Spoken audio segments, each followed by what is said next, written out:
the life science ecosystem. I hear myself. To help drive inclusive growth across greater Philadelphia. How do we do that? We provide startup support programming and help to mobilize capital to help startups succeed. We also provide STEM education and workforce training to youth and adults to ensure that all Philadelphians have the opportunity to participate in and benefit from the growing life sciences industry. We are thrilled to be hosting HopePHL Summit today. Thank you all for being here again. And I'll now turn it over to Kathy Desmond, President at HopePHL.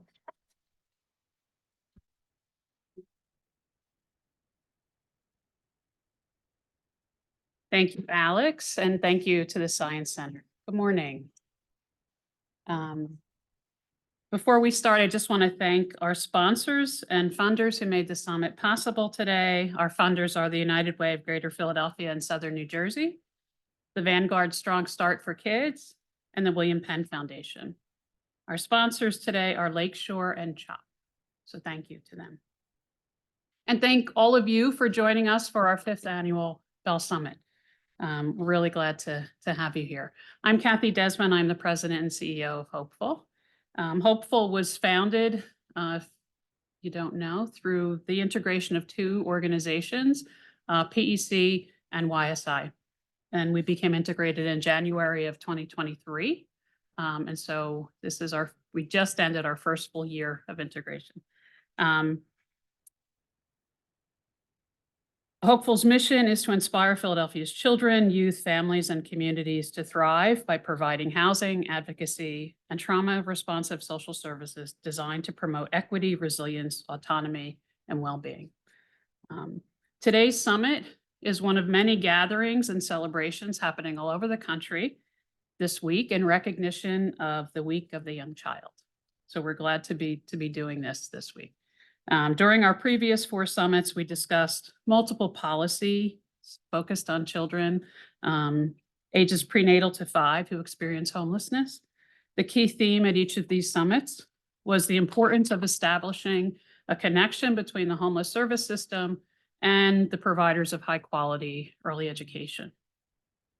Since 2015, the United States Interagency Council on Homelessness and HUD has cited the need to support children experiencing homelessness, and we have taken that message to heart. Thanks to our work and that of our many partners and all of you in this room, there is now a focus on children experiencing homelessness. Our summit shares the perspectives of parents, providers, researchers, national and statewide leadership from the offices of Head Start and the United States Interagency Council on Homelessness, congressional leaders like Philadelphia's Dwight Evans, and national experts like Dr. Aruka of the Equity Research Action Coalition, and many local leaders, including Amanda Atkinson of PHMC and Donna Cooper of Children's First. Before we get into our agenda, we just want to give you an opportunity to introduce yourself to your neighbor, for those in the room and those watching us virtually. So we're going to take a few minutes to do that. So let's take the next 5 minutes to say hello to those sitting around you and exchange information, business cards, however you want to use the time.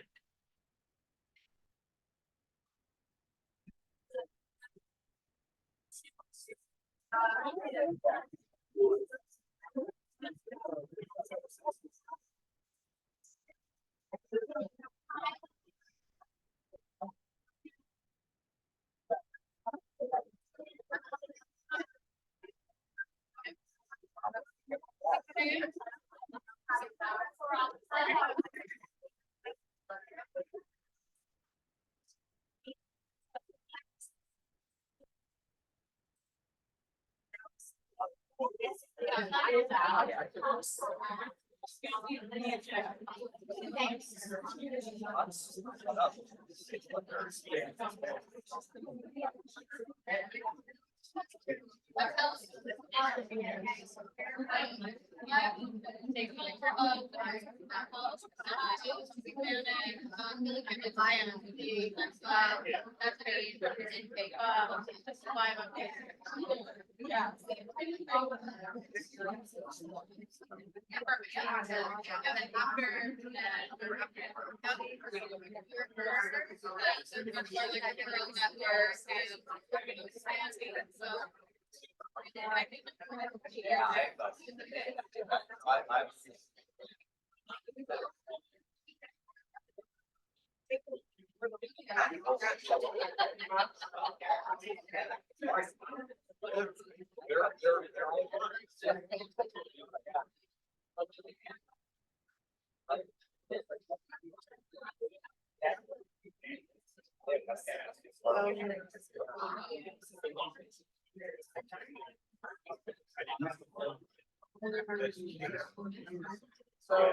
Well, they're out.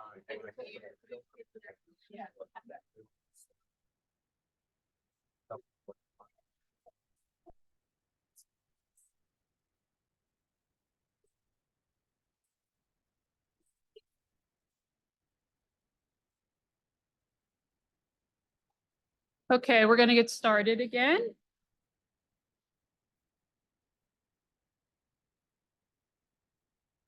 Today, we are gathered to continue raising awareness regarding the needs of infants and toddlers experiencing homelessness.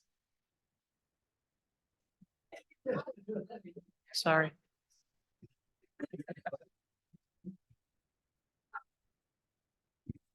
Trish. We are getting started again. Fred, I don't want to call you out, but I'm calling you out.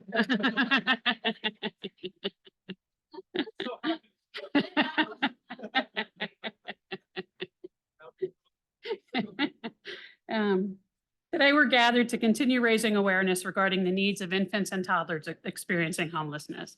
Many of you here in this room or watching on Zoom support these children in numerous ways, and I'm grateful for your work. I thank you for your dedication and your passion to this effort. Your work is really meaningful and it really matters. A lot has been accomplished in the past few years by many, many leaders and agencies that are improving how we all support infants and toddlers experiencing homelessness. We have created an innovative model here in Philadelphia, which is forging new ground in support of infants and toddlers, especially those without a home.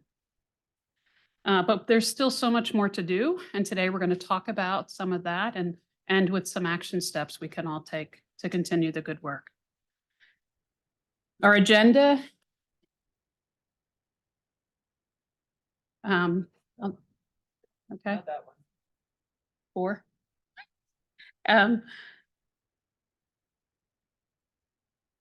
Okay. Our agenda includes the participation of our guest, Dr. Khalid Mumin of the Pennsylvania Department of Education. We have curated a set of questions for Dr. Mumin to answer and have asked a number of our colleagues to pose these questions. Those leaders presenting questions today are Tara Dechert of CHOP Policy Lab, Amari Baye of HopePHL Project, and Ellen Davis, Philly Families Can Manager, which is a division of maternal, child, and family health of the city's Department of Public Health. There may also be time for questions from the audience. We will have a short minute break, and then we will have a panel that will feature Amari Baye and Dr. JJ Cotilli of Nemours to discuss the data of the Bell Project. This will be followed by a discussion with Tracy Duarte of the Pennsylvania Head Start State Collaborative Office and Grace Whitney, who's a Head Start consultant, regarding their policy brief on a statewide perspective of identifying and serving infants experiencing homelessness. And then we'll close out with more questions from the audience. So that lays out our day. It's a pretty full agenda, and we hope to get through it all. Okay. At this point, I'd like to introduce Amari Baye.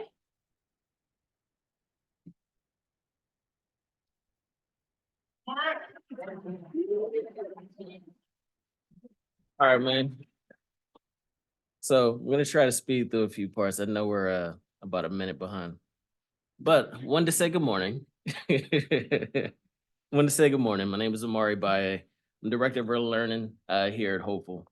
Bell works with 25 housing agencies and has received national recognition for our role in providing technical assistance and training to emergency and supportive housing programs. We work with the staff and we encourage them to focus on the importance of prioritizing child development. We help families access high quality early child education in the city and work to improve the physical environment of shelters in Philadelphia, making them more developmentally friendly for children and families.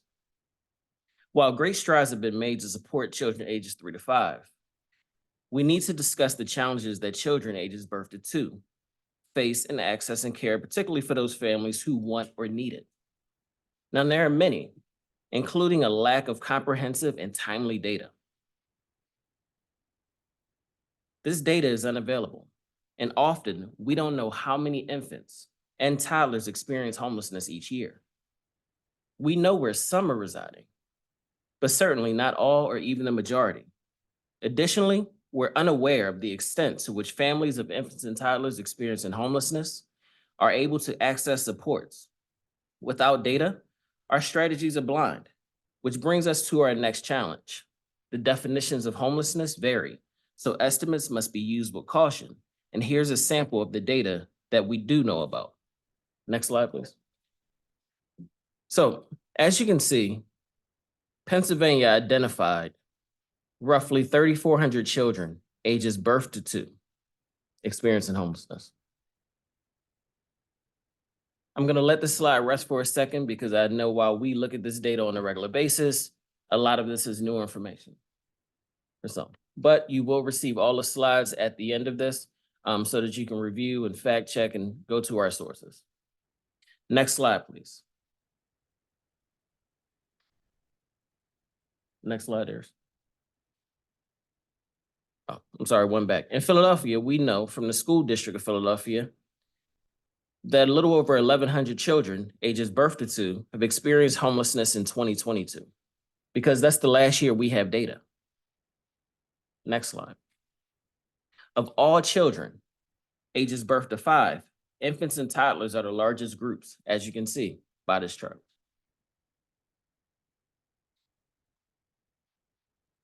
Next slide, please. The trend in identifying this age group varies over time. And as we move into the next slide, I'll remind you again that the homeless housing system has a different definition of homelessness. Philadelphia served 1,360 children birth to 2 in all of its homeless housing programs. And of that, 763 of those children were infants who were in emergency and transitional housing. Next slide, please. Our team has been working to know how many of these children are in early education programs.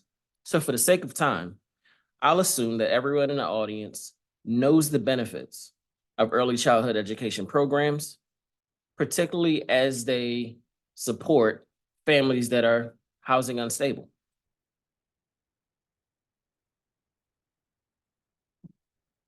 I just want to rest on this slide for a moment.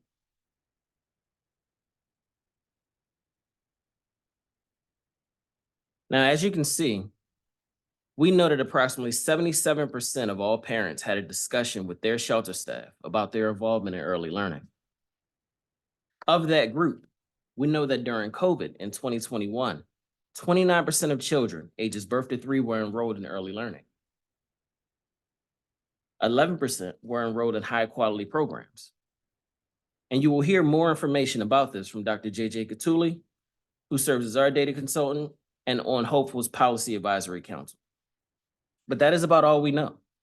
No one knows how many homeless infants and toddlers and their families have flown under the radar or currently reside in Philadelphia or surrounding counties. Next slide, please. We organized this summit to bring system leaders together to help propel the work forward. There's a national conversation and a statewide discussion on infants and toddlers, and we in Philadelphia want to have that discussion as well. Next slide, please. The National Advocate Group, Schoolhouse Connection, published 2 reports on the participation rates of homeless infants in high-quality early childhood education programs, mostly Early Head Start. The report just came out, and we encourage you to review it. As a matter of fact, we will send it to you after today's summit. Next slide, please. You will hear later this morning from Tracy Duarte of the PA Head Start State Collaboration Office and Dr. Grace Whitney about the state discussion in Pennsylvania. There are 3 reports published that focus on state issues related to infants and toddlers experiencing homelessness,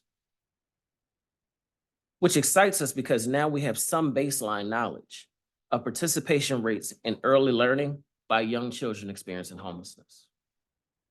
Today, HopePHL is releasing a report which you found on your seat, and for those participating virtually, by email. For the first time ever, Philadelphia has an environmental scan showing local data, local experiences, and offering a set of recommendations that we will discuss later this morning. We talk with many agencies who work with infants and toddlers, including the Nurse Family Partnership, Maternity Care Coalition, and Philly Families Can Project, and many more. We learn how innovative many of these agencies are, supporting families in new ways and assisting families with creating the stability needed to promote healthy development. In some, we have context. We're not just starting this conversation. Instead, we're at a juncture where we have a certain level of understanding and can now move forward with system changes that most people in this room agree with. With that said, I will pass the mic back to our president, Kathy Desmond, who will introduce our keynote speaker, Dr. Mumin. Thank you.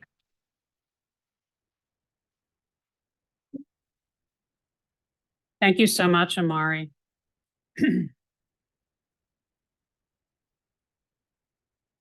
Sorry, I have to find my spot.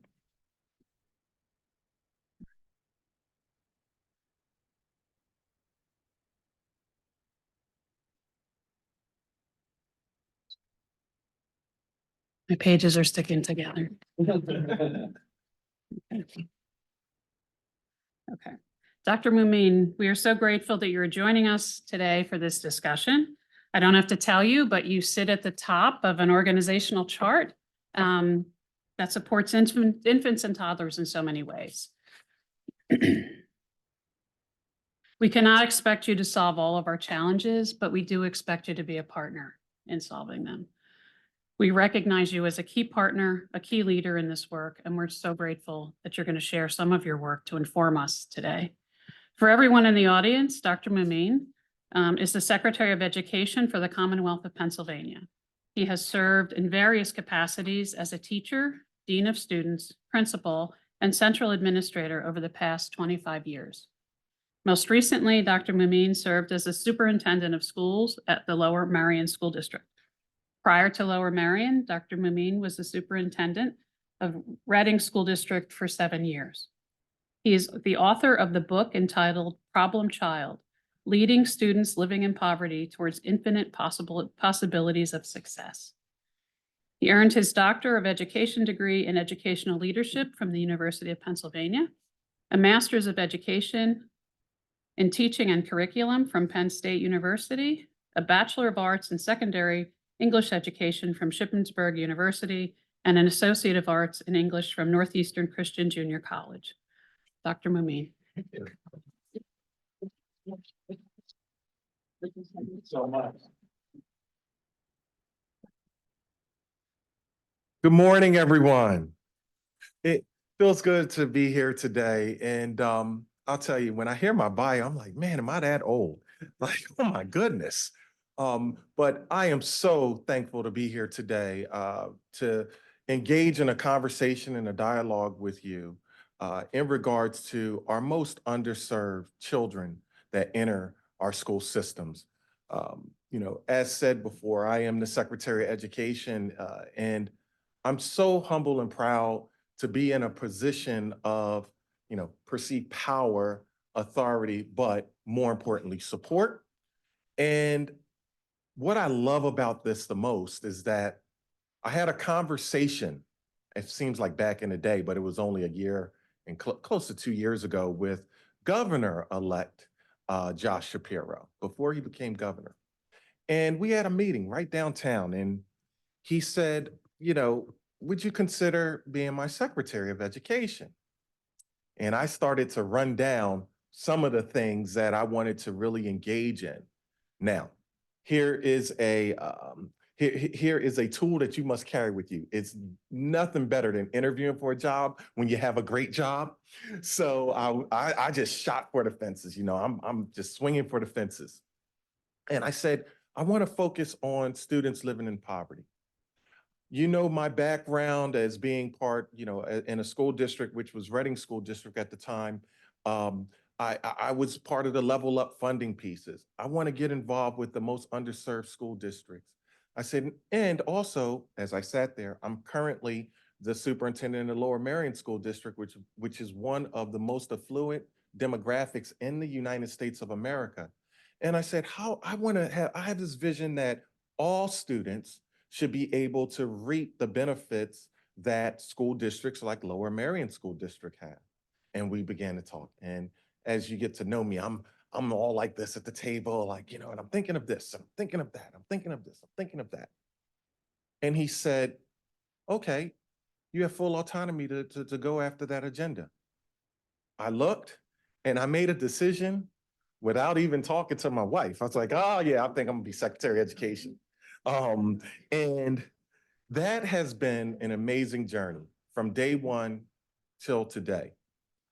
As I have the opportunity to travel amongst the Commonwealth, I'm able to engage with educators throughout the entire Commonwealth. And I made it a point and part of that conversation and that dialogue, I wanted to make sure that the Department of Education was a technical support agency that provided support for all.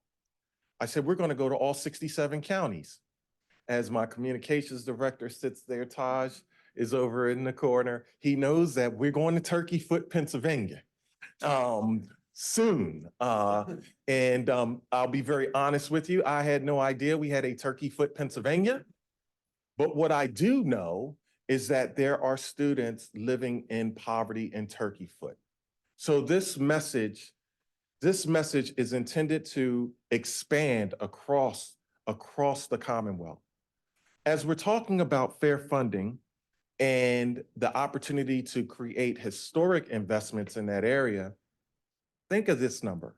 Think of this number. And Brother Omarion did a great job of putting the data up. When we're talking about funding, there are 500 school districts in the Commonwealth of Pennsylvania, all right? 500.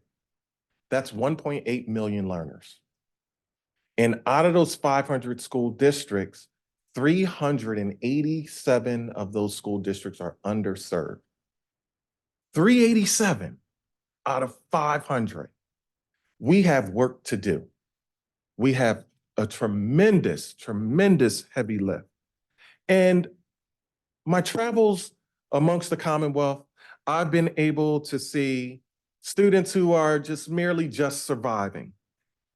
I've seen students who have opportunities, and I talked to a 6th grader and I said, so what does your future look like? He said, well, I'm going to the Naval Academy.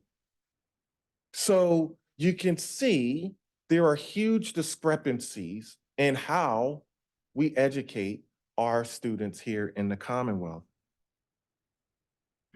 Again, my experience has played out as, I was at Reading School District, and I love Reading because I learned a lot about education at Reading.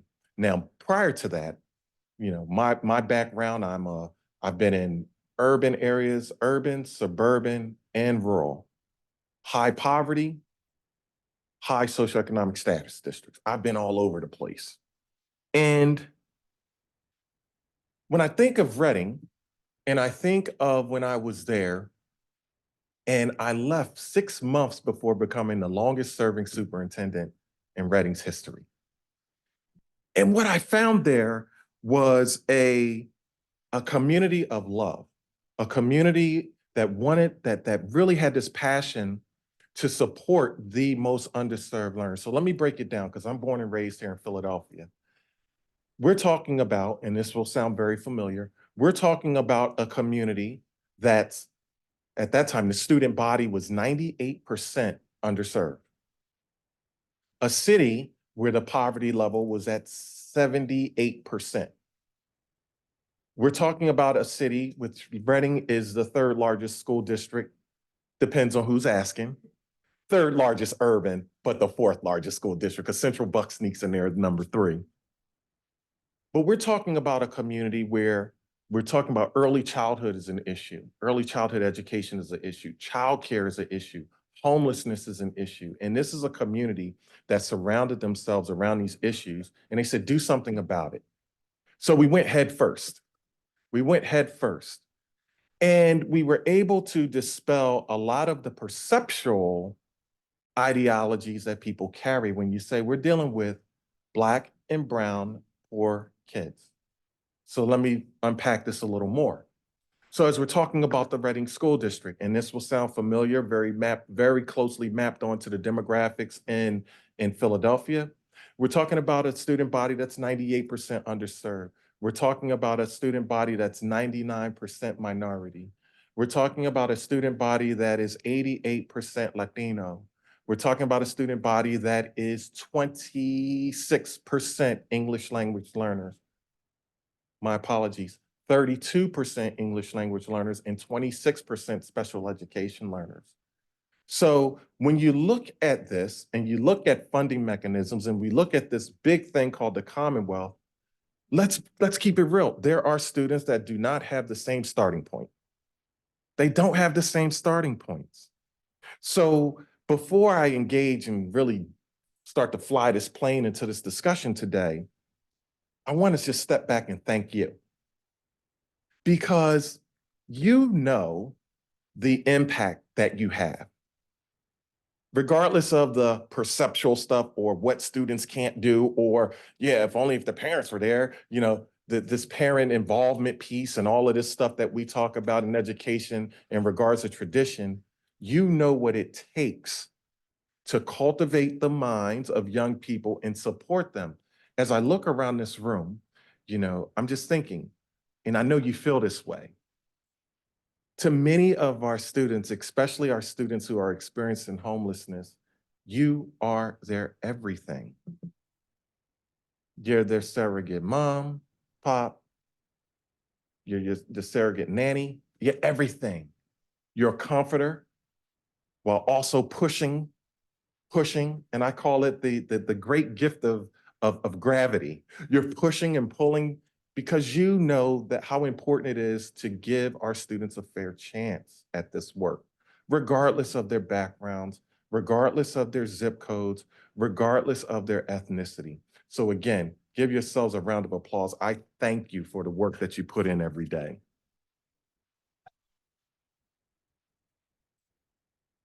I want to go a little deeper. I thank you for your empathy. Sometimes we forget about that because we have the opportunity to see students at their very best moments and some of their most challenging moments. And that understanding of empathy that you bring to the table as you work to serve families and children is of paramount importance. Let's unpack it a little bit more. Let's talk about the lack of childcare providers, the funding, and the trauma that children are bringing into the classrooms every day. Let's think about how the pandemic exacerbated some of these gaps. The good thing, and of course, we're talking about a gift and a curse. The good thing is the pandemic allowed us to put a microscope on some of these issues. So this is an opportunity for us to really change the trajectory for our young people in the future. One of the things that we are seeing, and I'm going to tell a story in a little bit, is the data that was presented earlier, it doesn't lie. And I'm looking at it as an educator sitting in this seat, and I say, where are the high impact years? The early learning years, and then you have that critical 9th grade year, and then that senior year. What happens in between? And we're going to talk about that a little bit. I call it invisible homelessness. When I think of it, and this brings back memories, and I stepped out of the room earlier just to look out the window to get this nostalgic moment and feeling back from when I was at the University of Pennsylvania and working on my doctorate. And I got criticized one day because they said, you don't engage during the breaks, you just go and stare out the window. I said, because I grew up in Logan and I never had access to this part of the city. The most underserved community in the city of Philadelphia since '72. And I'm a '72 baby. I said, and I go out, look at all this great food we have and we waste it. I take my food out there to the homeless lady that's sitting on the bench, and they changed the bench down the street because now it's separated. It used to be one big bench, now it has a bar in the middle. And I go and engage with her because I look out the window and I see the dignity that she has, where she's using hand sanitizer before it was fashionable, where she is using hand sanitizer to get herself together for the day and brushing her teeth, but she happens to have a shopping cart with all of her things in it. And I engage in a conversation because she's a person.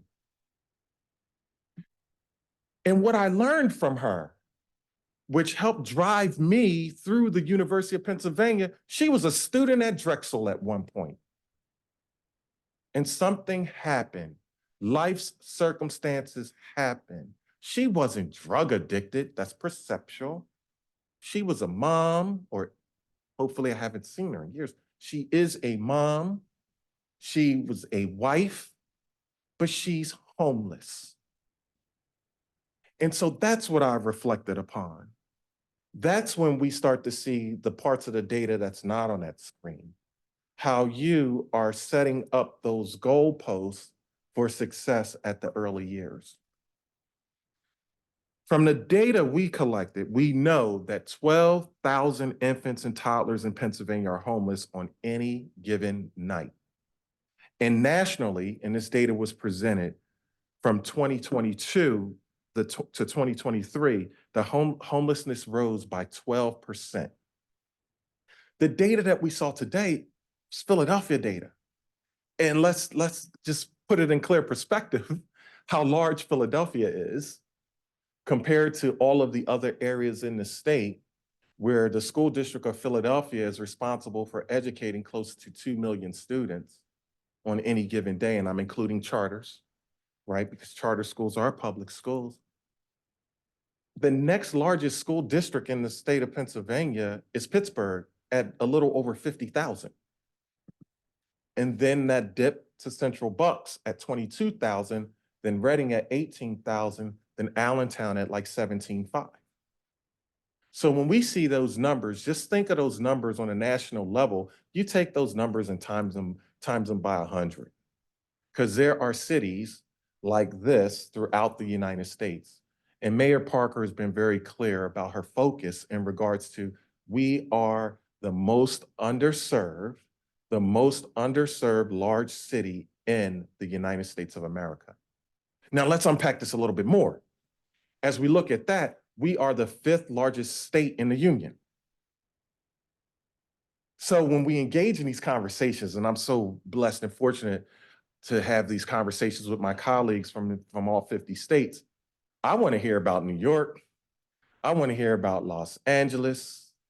I want to hear about Los Angeles, or not Los Angeles, California. That state is much bigger than Los Angeles. I want to hear about Florida. I want to hear about Texas. And guess what? Those 4 want to hear about Pennsylvania. That's how important the critical roles that you play in the lives of young learners. It's not simply a Philadelphia thing or a Commonwealth thing. This is an opportunity to build those sustainable steps for the future. I said this when I got to PDE. I said, I know that I have the right team. I know that I have the right team. And you're part of this team to really push this messaging throughout the United States so that we can make sustainable progress.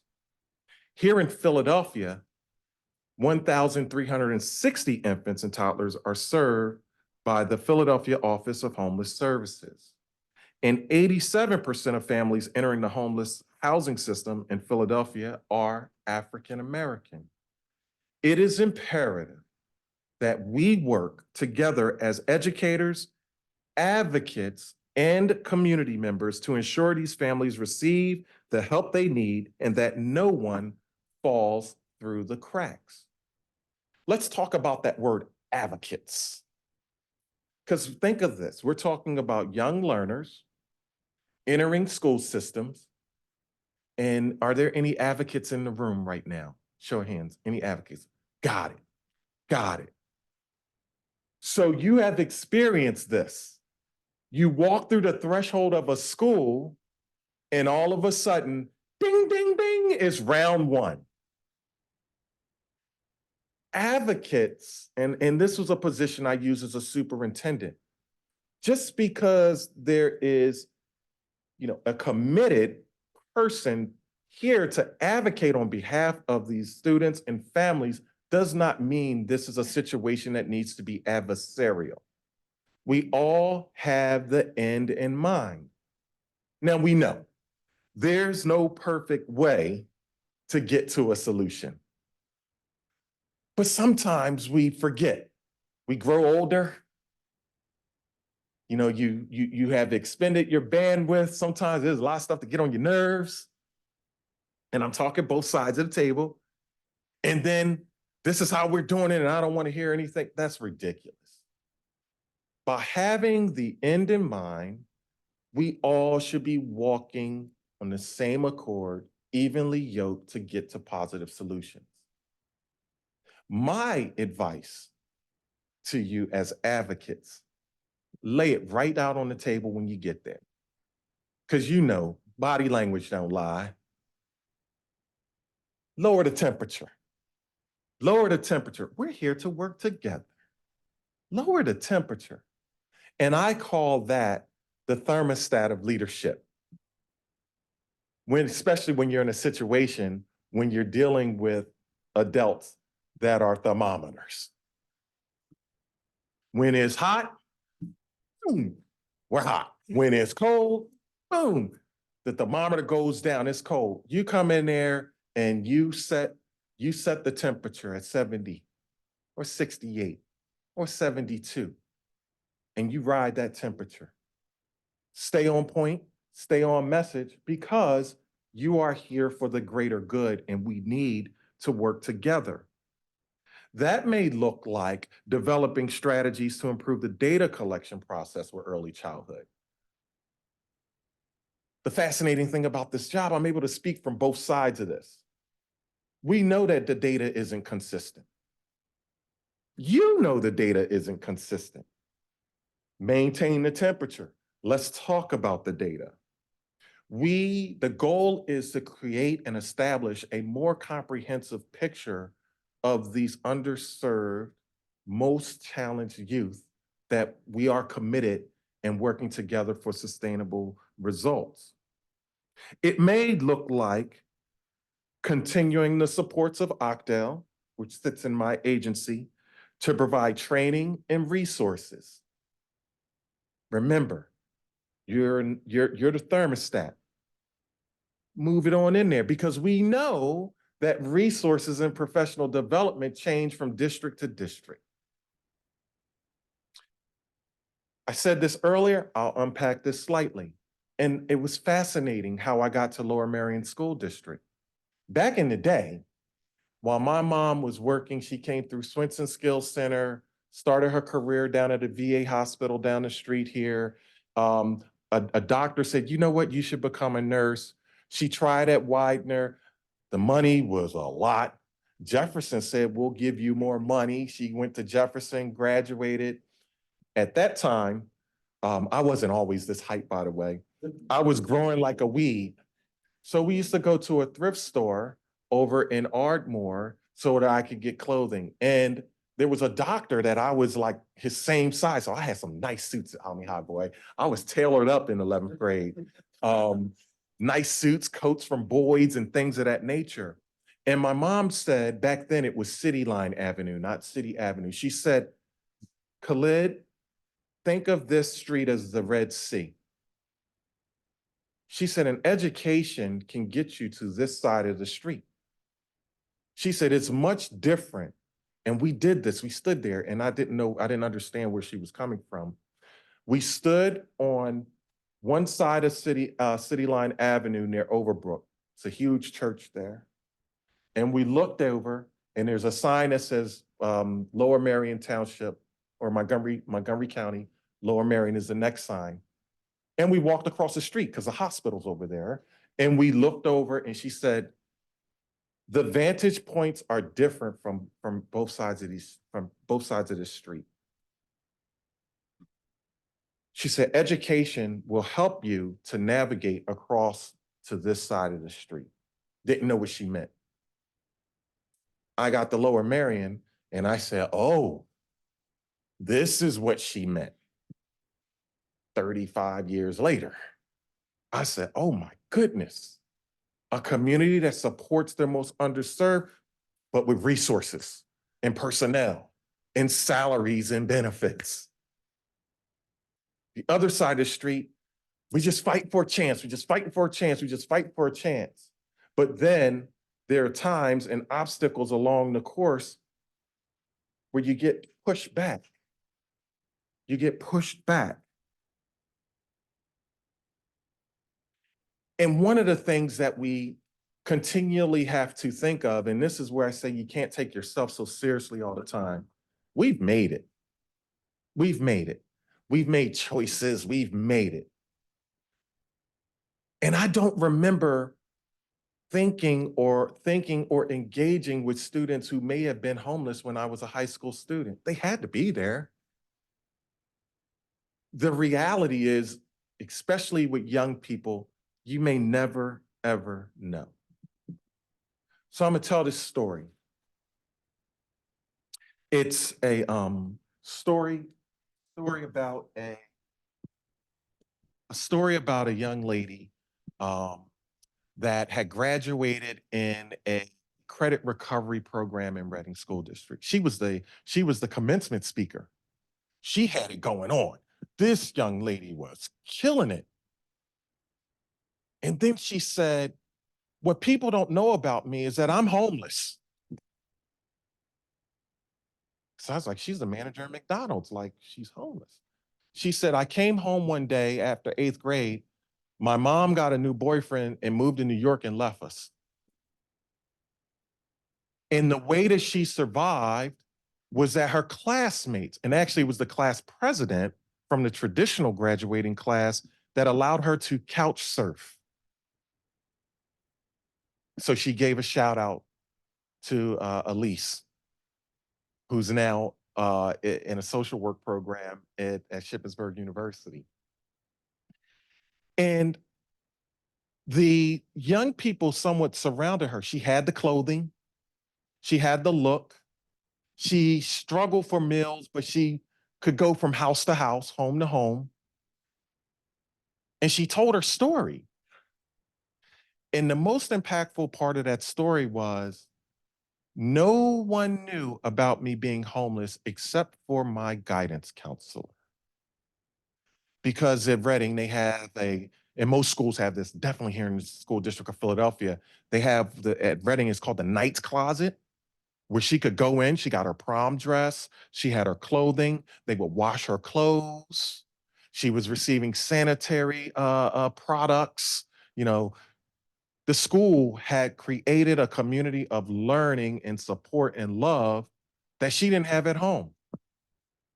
Now, when you think about the laws of the land, this was done in confidence, because how can a 14-year-old live in an empty apartment? And she was in McDonald's paying the rent as if her mom was there. And she ended by saying this. She said, "I wish my mom could see me now. I made it. I made it." And she was a singleton, didn't have brothers and sisters with her. She was a singleton. She said, "I made it."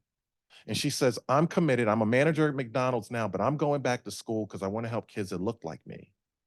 Because what happens is, there's almost like it's almost like a secret handshake, or you have that those eyes that you can recognize young people at their most desperate moments. That's the gift that you have. It hurts too sometimes, because I know you want to take them all home. I need about 20 of them for my taxes, but that's a different story. But your heart, this is heavy, heavy work. So my advice to you as you're doing this work, make sure that you use your emotional resonance and flip it and use it on yourself. You have to take care of yourself. You have to, because these young people are looking for you at 100% every single day. These families are looking for you at 100% every single day. Step back sometime and take a break, relax, get yourself together, do your crying in the dark, and get back out there and continue to do this hard work. Some of this, you know, as I think about this, and I did mention a statement about the law of the lands, and, you know, we have the McKinney-Vento Act, which helps K-12 learners in the education for children and youth experiencing homelessness, and that acronym is ECYEH. We know that this is work that is used to educate, troubleshoot, intervene, support, and collaborate with LEAs, shelters, agencies, and organizations to eliminate and/or reduce educational barriers. This all coincides with what we call FAPE, a free and appropriate education. But think of this. The laws are very structured. McKenty Event, though, you got to identify. And I cannot even, I know I'm speaking to the choir here. How many students are living in cars? How many young people, and I do community service down here in the city. I still come through, get my hair cut in Logan and everything. But, going over to the Salvation Army on Broad Street, and you take a look around that crowd, there's so many young people. So many young people. So the statutes and the acts say one thing, the data says another thing, and that's reported data. Then you look at really what's happening, and I call it the groundswell of what's happening in this work.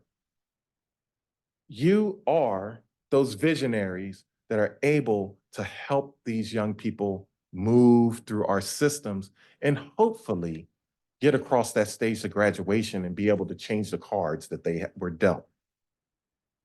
We also know that the Every Student Succeeds Act provides some additional supports for preschool children and families by adding preschool to the definition of school origin, which is very, very important. Coinciding with those data points you saw earlier, we know the numbers aren't right because, again, that's reported data once they enter a school system. But we know that this area, there's a great need and there are huge gaps before they even touch foot in our schools. Despite these changes to the law and origin, and I'm learning this now because I used to be apolitical as a principal and superintendent and all this. Now I'm P-political, and now I'm really looking at a lot of these areas that need, areas of support and areas of need. And you start to look at it and you play off of these small words. Origin shifts the entire policy. As we start to look at the investments, because I have to talk about the investments that Governor Shapiro's budget has aligned for us in regards to how we're looking to support this work. First and foremost, a $30 million investment and an increase in pre-K counts. And that increase is not simply about seats. It's about enhancing the educator workforce. We gotta bring those salaries up. We gotta bring those salaries up. We're talking $2.7 million for the Head Start Supplemental Assistance Program. And these are in addition to, and a $17 million increase in early intervention. We know we can't go at this alone. We know that the governor's budget is aspirational. I talked about the basic ed funding pieces. That's $1.1 billion. But we are in a space where we're working on both sides of the aisle to come to consensus and agreement. And I will say, this is where your power and influence is superb. There's no one, D's, R's, I's, C's, that can say a bad thing about young people that need help. Continue to use your voices and your hats in regards to advocacy, because simply at times, we just need a little more information and a little more push to get this done. Again, I just came here today to just say thank you. Thank you for your support. Thank you for your collaboration with OCDEL. Thank you for your advocacy. Remember, homelessness, especially for youth, many times it's invisible. But don't let that perception of invisible just hide. We need to be able, that perception of invisible, to create that perception allows us to hide, or policymakers and agency heads to hide. Continue your advocacy so it pushes us and motivates us more to get this done. Because as many have said, if not now, when? If not us, who? So So thank you again for allowing me to share some time with you today. Thank you.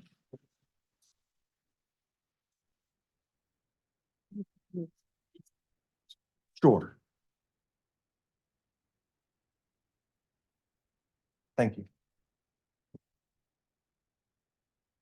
Thank you, Dr. Mumin, for that, for creating context and giving us motivation to continue the good work we're doing. So thank you. And My thank you again pleasure. for coming. We're going to have a little discussion now. We have a few of our colleagues that we've asked to pose questions to Dr. Mumin. And so we're gonna start with that. You good? Tara, I think you have the first question for Dr. Mumin. Yeah, let me just say, Tara is a program manager for Policy Lab at Children's Hospital of Philadelphia and a member of HopePHL's Policy Advisory Council. She oversees the implementation of community clinical pilot intergenerational family services. Tara's work aims to ensure that pregnant women and their children receive the best possible care by providing a holistic approach to their overall health, well-being, and education. Tara. Good morning. Morning. Good morning, everyone. Thank you so much for your remarks this morning. My first question is really about how I appreciated your comments about how we need to continue to advocate and be partners. I'm curious from your perspective and the experience that you've had, what are the current opportunities that we have as advocates, as partners, to better reach and support children where they are and however they define that. We know that children are in their communities, they're in their homes, again, however they define that in their schools. How can we better reach them together as partners? Thank you so much for your question. And first and foremost, continue your work with OCDEL. That's our agency that sits or part of my agency, which is a dual reporting agency that reports to DHS. So Shante Brown, my deputy in that space, she reports to me for the education side of the house, and she reports to Dr. Arkush for DHS side of the house. That structure shows that it's a multifaceted approach to addressing student needs. What I implore you to do is to continue that communication with OCDEL, one, and I'm using the phone as an example. On your side of the phone, you have the information and you're talking to someone on the other side of the phone that understands you and gets where you're coming from. Align to be able to present and to share voice so the legislators have the information to make quality decisions on the funding and supports. That's it in a nutshell. And what I found, I'm looking at the middle of the room here, I did talk about D's, R's, I's, and C's. PDE and DHS, we walk down the middle. So with that being said, of course, when I show up, I'm asking for money, I'm asking for programs, I'm asking for support. But being political, I'm not that believable at times. Is this Mumin and PDE, or is this Shapiro and the government? No. I have thousands of educators behind me that are providing authenticity to these ideas and this work. Please exercise your voice. And you have a great platform. I think you were just in Harrisburg a few days ago. That is so important, because these 4 blocks, or what I talked about earlier, they just need more information and they trust you. And I think they trust me too, but they trust you more. I'm thinking of my aunt, I love you. No, love you more. Okay, so they love you more. So thank you so much for your question. Amari. Hey, Terry, can you come on up?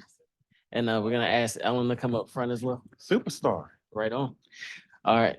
So I wanted to preface this question by saying, and I took notes because I didn't want to mess it up. The lack of data reporting on infants and toddlers experiencing homelessness does not help practitioners in the field or policymakers involved with figuring out how to best serve children at risk. To our knowledge, no one has asked for this information prior to the PA Head Start Collaboration Office and Dr. Grace Whitney's request this past year. And we understand the challenges of collecting this data, but they are not insurmountable challenges. And we see an opportunity to begin the practice of data collection. So my question to you, sir, how can data reported be made useful? Can the annual ECHIA evaluation include data on infants and toddlers experiencing homelessness? And I just want to say, it's a fabulous report that the education system produces annually. And while it includes the numbers of infants and toddlers, if it could also include the participation rates of children involved with early education systems, we in the local community could improve our planning and dedicate resources to evaluate how we are doing with supporting this population.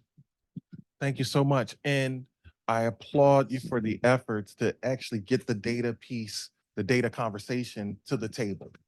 That's important. Secondly, that means this is still open for more discussion, more discussion. Please use your voices. I made a statement earlier that PDE is a technical support agency.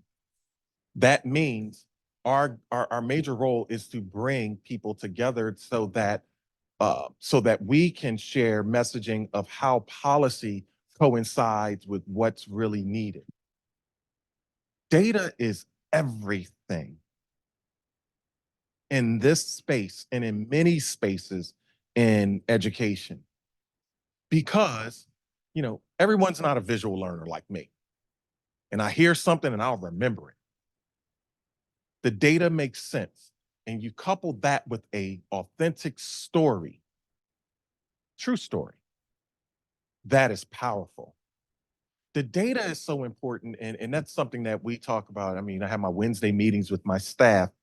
The data is so important because, again, when we're talking about authenticity, they want to make sure what side of the fence I'm coming from. And when I say these are the numbers, and this is the demographic, and this is the area, and then once we start to really go down that trail, because I don't want to get too preachy, you start to really pull back the layers, especially in regards to student homelessness. You're going to see a lot of brown and Black kids behind. Let's talk about it. Map that on to, let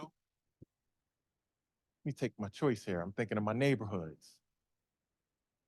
Let's go right to Kensington.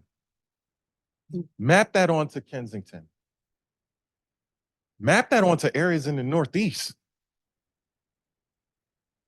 Map it on to North Philly. I talked about the Salvation Army. Coupled with data is powerful. So yes, we're for it. Because one of the things with being the head of this agency, I raised my hand and I said, hey, we're here to work with you. Whatever you need, we'll work with you. They're interested in this data because data does a couple of things. It not only solidifies the point you're trying to make, but let's be extremely honest. There's a cost to it. And our representatives, our legislators want the ROI. You give us this and look at the results that you can get. So important. Data is everything. So our doors are open, and I know Dr. Arkush's doors are open to continually engage in this conversation so that we can bolster this triumph for data on both sides of the fence. And what I mean by fence is DHS, PDE. Thank you. My pleasure. Thank you. And being mindful of Dr. Mumin's time, we're going to take one more question from Ellen Davis. Ellen is the Philly Families Can Manager, a division of Maternal, Child, and Family Health for the Philadelphia Department of Public Health. Ellen manages an innovation that is benefiting all families of infants who want home visiting. Ellen? Thank you. So as a employee of Philadelphia Department of Public Health, my question is recognizing that health and education are linked in supporting early childhood work. So how does the Department of Education and the Department of Health, including OCDO, currently work together? And what are some of the barriers to collaboration? Great question. And man, it's like you have my notes here. One of the things in regards to taking on this position, Governor Shapiro doesn't give many directives. He wants the agency heads to have the autonomy to do the work because he's, it's a push for practitioner work. And that was one of my major selling points. I said, I don't want a bureaucrat. I'm tired of bureaucrats sitting in these seats. I want an educator there that we can really speak to the needs of what happens in our schools. The one directive he gave on our first cabinet meeting, he said, and this is all of the agency heads, our cabinet meetings are the agency heads and the governor's staff. You will work together. You will absolutely work together. So we're in constant contact with one another. As I talk about, Secretary Arkush, I'm cool with Secretary Walker too, for labor and industry. So I'm thinking about workforce development. We are working together and we don't have a choice because, which is a bold move by Governor Shapiro, because to step out there and recognize that we were in silos, even the dual reporting mechanism that I spoke of earlier, PDE and DHS, that was a silo. That was a silo. Those silos have been eliminated. They've been eliminated not only by the directive, we typically like one another too. And we support one another, have each other's backs.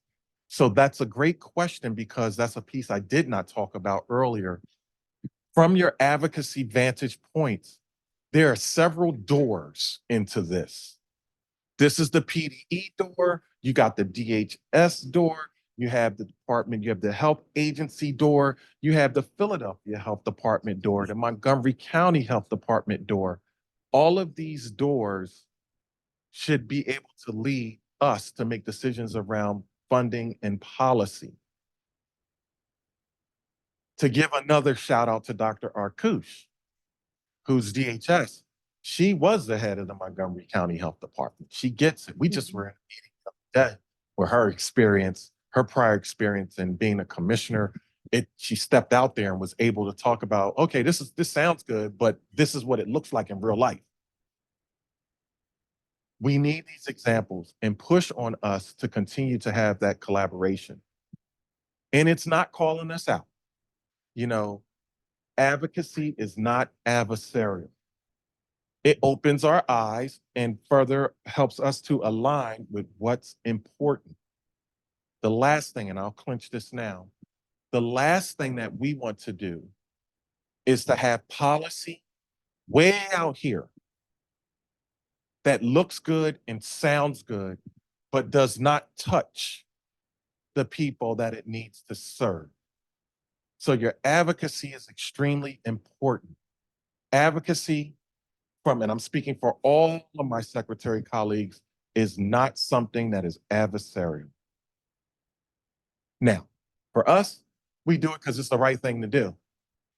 And you have a little bit of that, the other guy on your shoulder, and you don't feel as though it's the right thing to do. Oh, it's a directive too.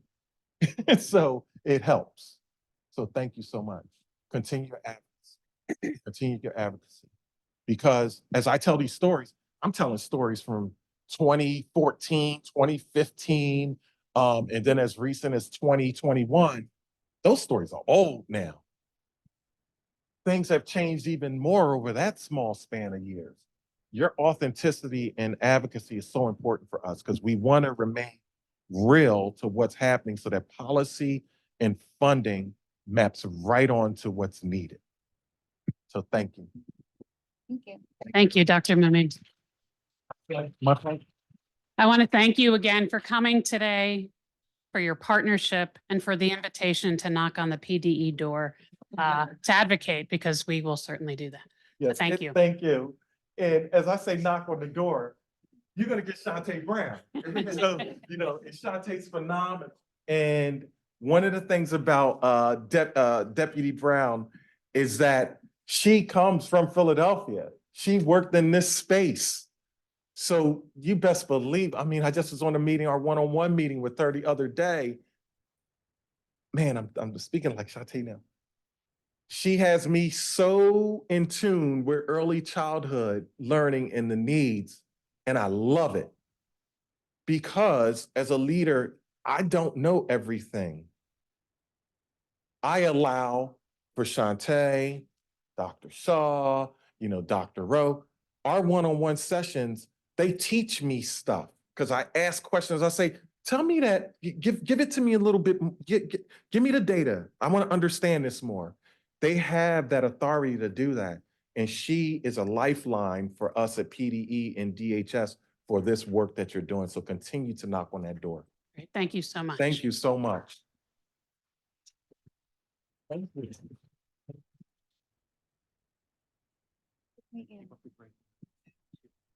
We are going to take a 5-minute break and then we'll come back and start again, okay?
Ah.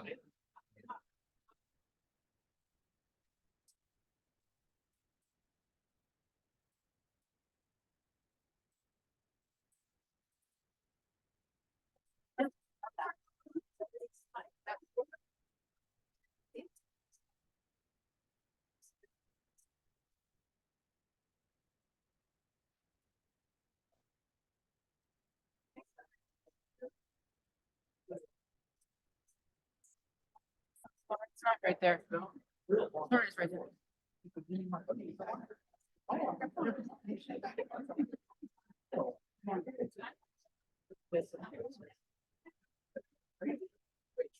Okay, let me see if I can advance the slide.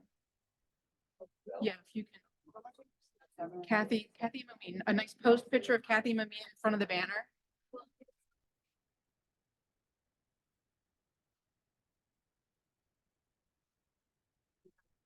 If you want to get a picture of you and the doctor in front of the banner. Just use your phone because he's got to leave.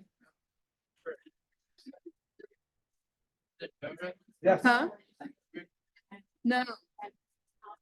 From the way that this looks, it looks like you have to start with. I have to what? It's a trouble. Thank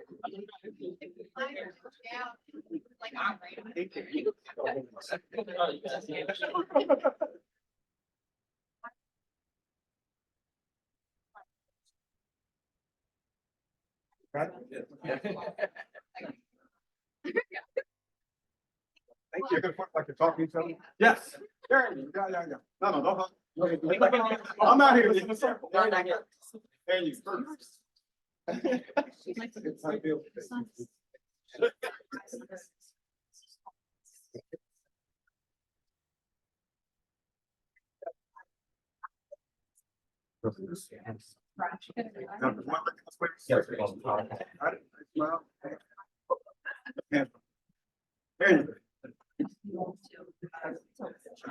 Yeah.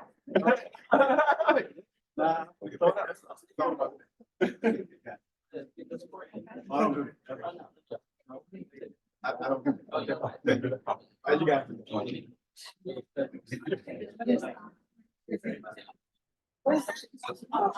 Divine. I don't know. Let me grant me that. Yes,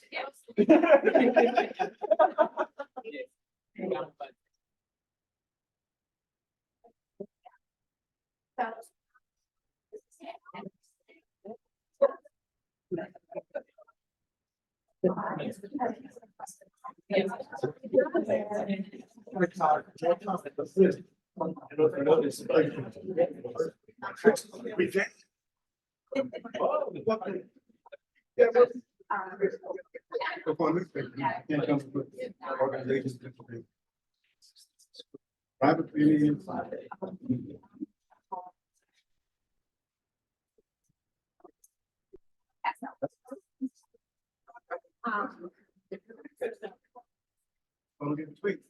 Yes, sir.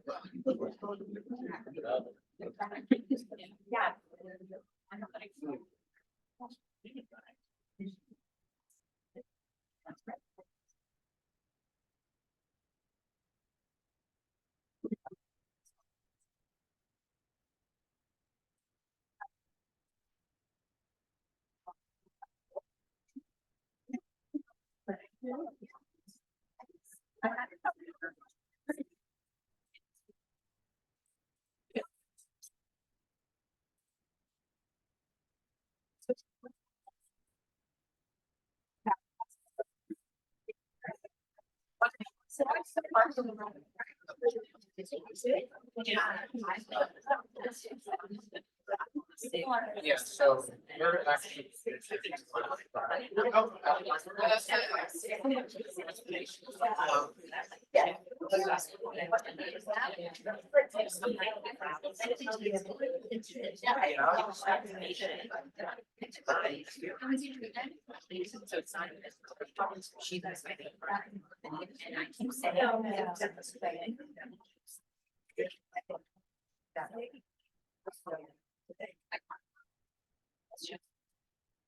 We put that as couch.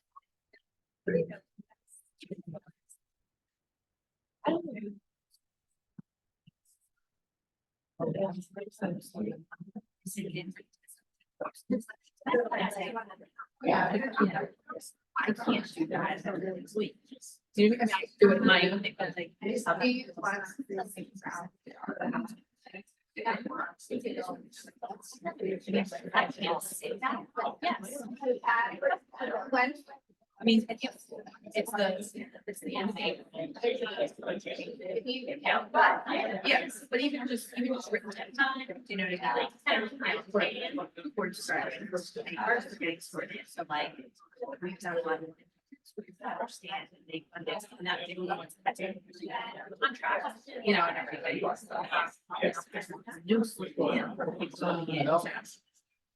And they don't necessarily have that knowledge of what, you know, so there's all these things, but you know, Joe has been great. Yeah. Yeah.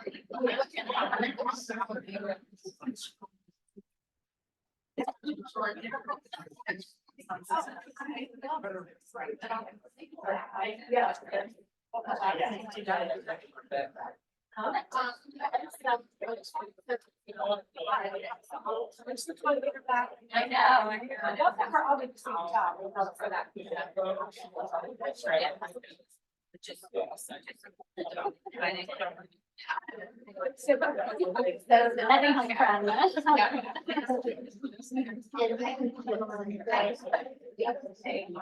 So I.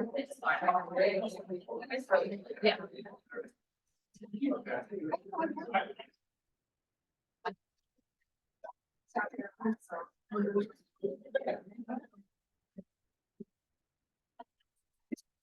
Oh,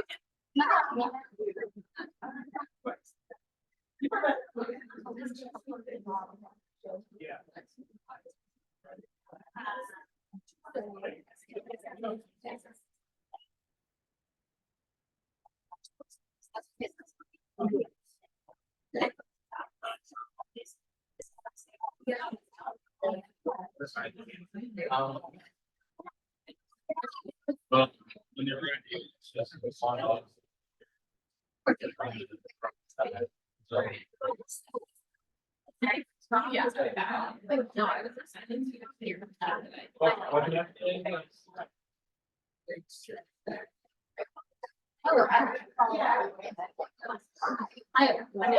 I would like every day we should talk about it. Yeah. Like more fun. Both. Well, then you can drive.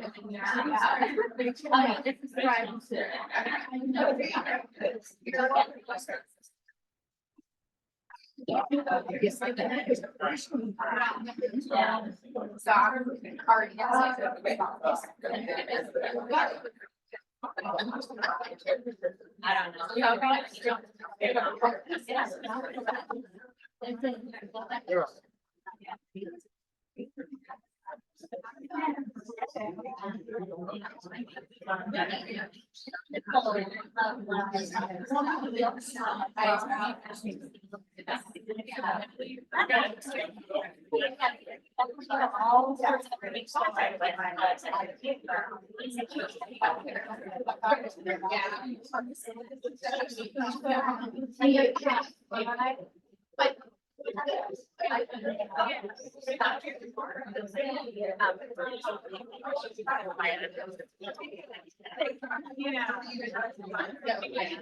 But my mom swears like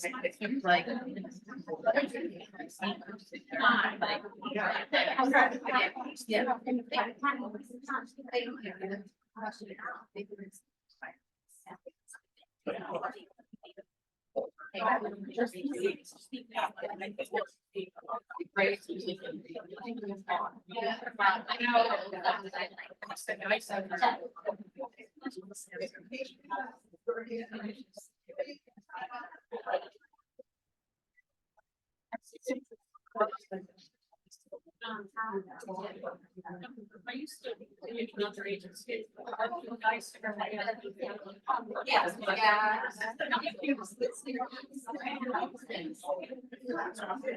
So that's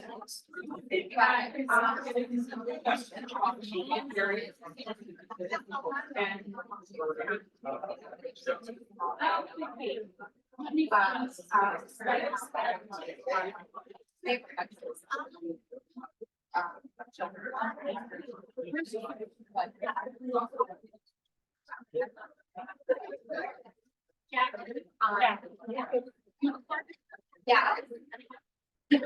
I understood that. Like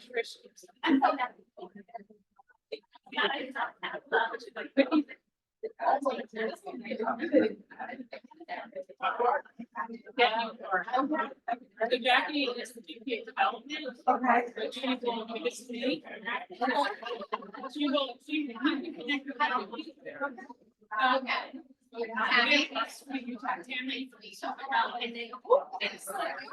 It's like closer with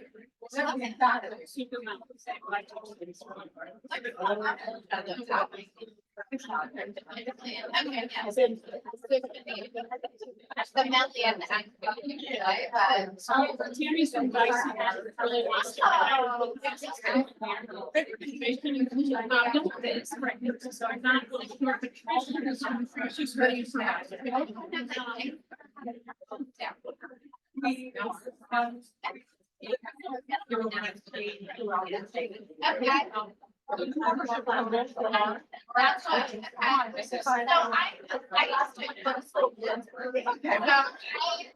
No, guys are very well. Like probably for all the wrong reasons, but yeah.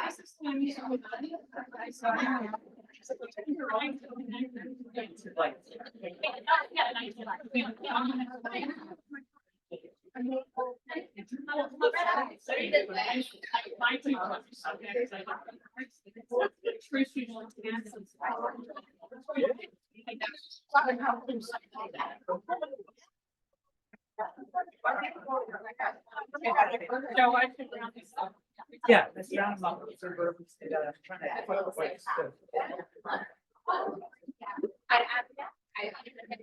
Okay, we're going to get started again. So if you want to take your seats.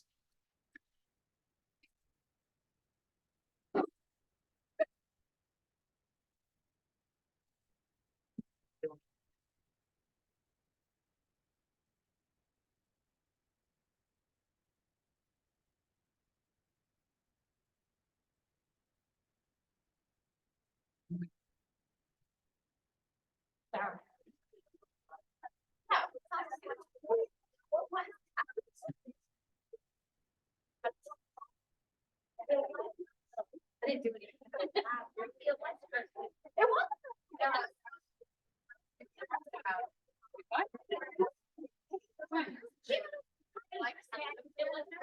Oh, that ship was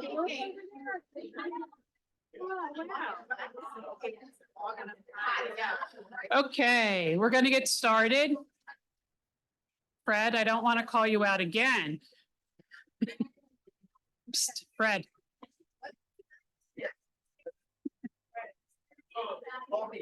Okay, all right, this time I'll blame it on JJ. All right.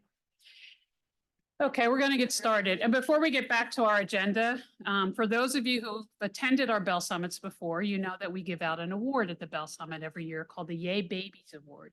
This award is in memory of Stacy Perlman, who was a dear friend of HopePHL and many in this room, who really was the impetus for this work.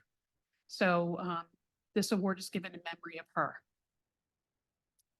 Let me just get the award.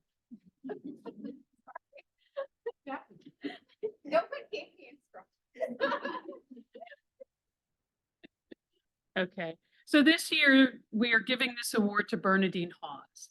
Bernadine has been an ardent supporter and board member of our organization for more than 20 years.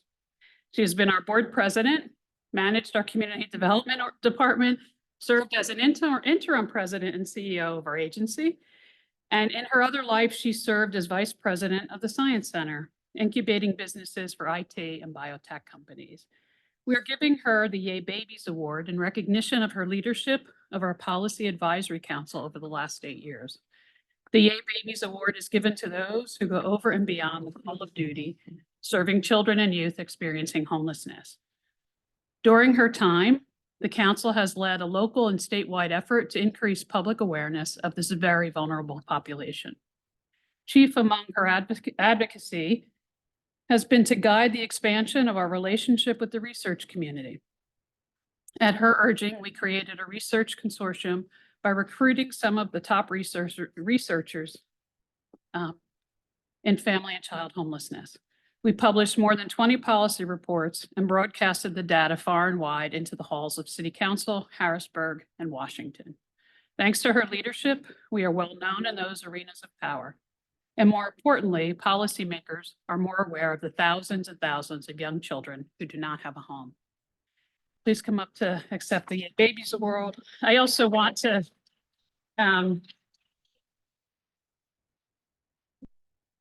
personally say that I've had the privilege of working with Bernadine for the last 10 years.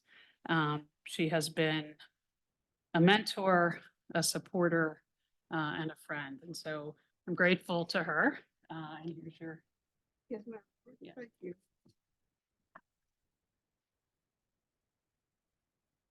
So please hold that applause because we are in earthquake mode. I just want everyone to know that. Thank you very much. I am actually honored because I've been around this space for 20 years.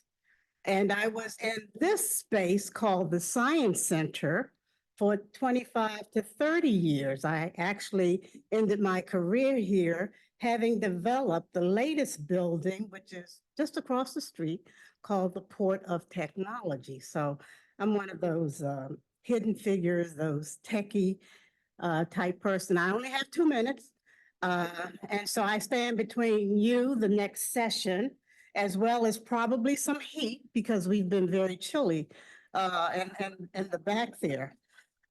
So I want to tell a little story to bookend the story that you're seeing right now, that this is a place where we're doing biotech and tech ecosystem type work. In my day, and I started almost a dozen years after the Science Center started, there were only 4 buildings between 34th and Market and 38th and Market. And now look at it now. But remember, this was a fully blown community called the Bottom.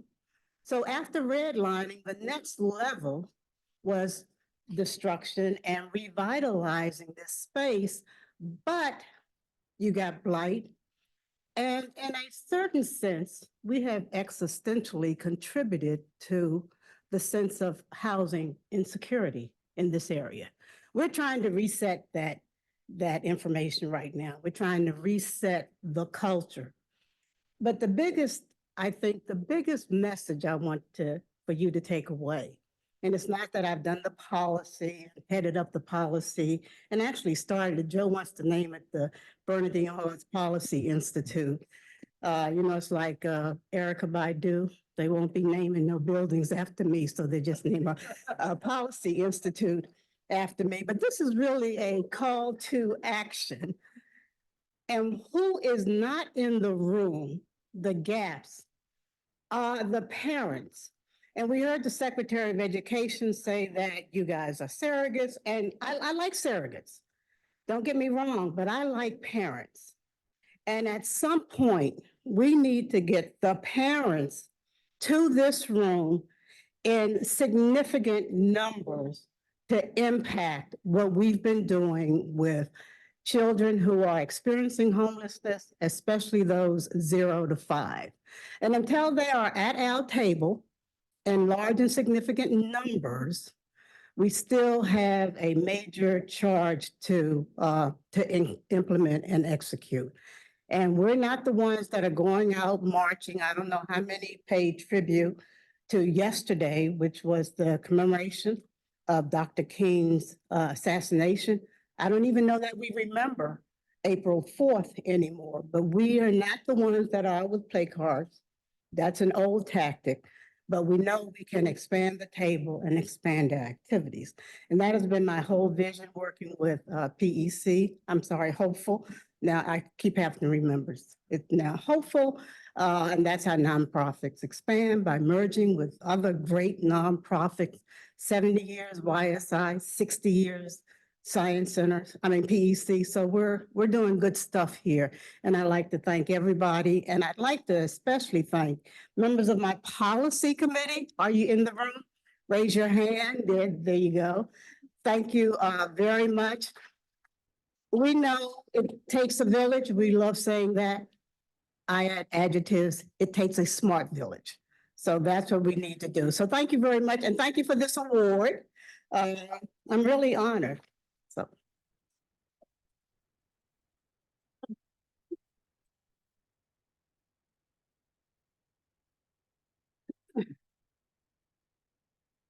Okay, so now we're going to have another discussion.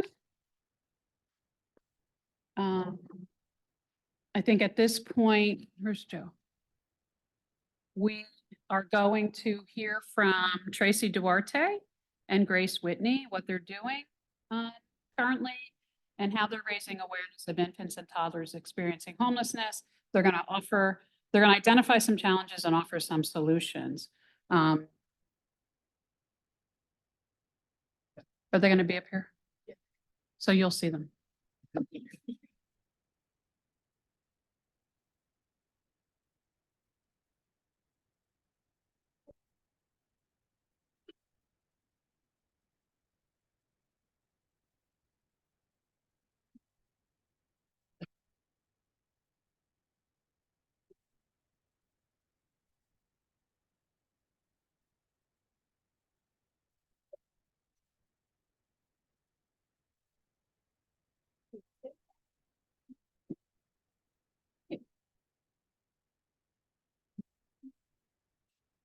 Okay, thanks. Well, good morning, everyone. Congratulations, Bernadine, for a well-deserved Yay Babies Award. And thank you all very much for being here today. It's an honor to be a part of the 5th Annual Bell Summit. My name is Tracy Duarte, and I am the Director of the Pennsylvania Head Start State Collaboration Office. For those who may, you can go ahead and change the slide, sorry.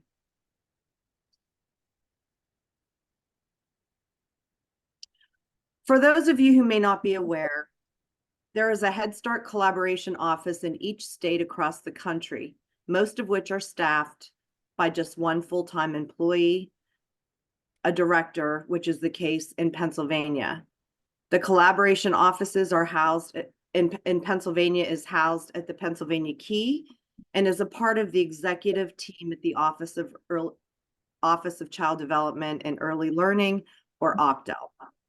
The main priority for this office is to serve as a liaison between the federally funded Head Start and Early Head Start recipients across the state and the Federal Office of Head Start, and also between those Early Head Start and Head Start recipients and state government, primarily our Office of Child Development and Early Learning.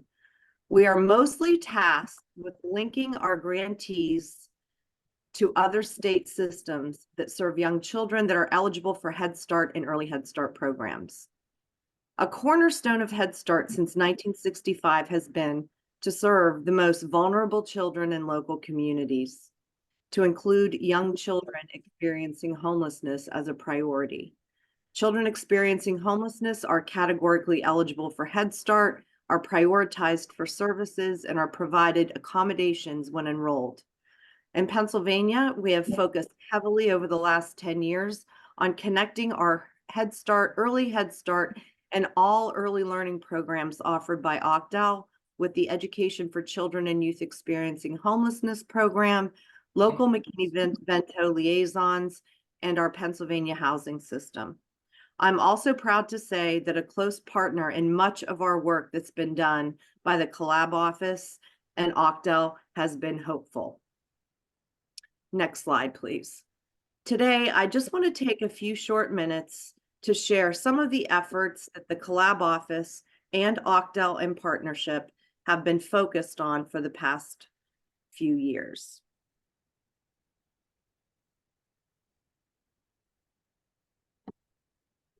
First, in collaboration, really in partnership with Hopeful and Joe Willard, we began in 2017 a Pennsylvania Early Childhood Homelessness Stakeholders Group, which brings together leaders across the state to look at data and gaps in services for young children experiencing homelessness in their families and strategize ways for improvement.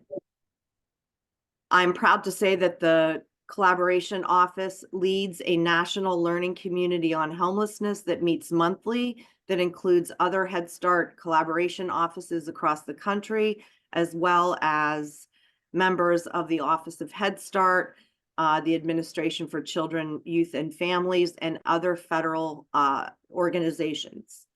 Finally, the Collaboration Office is a member of the National Association for the Education of Homeless Children and Youth's Early Childhood Committee. Next slide, please.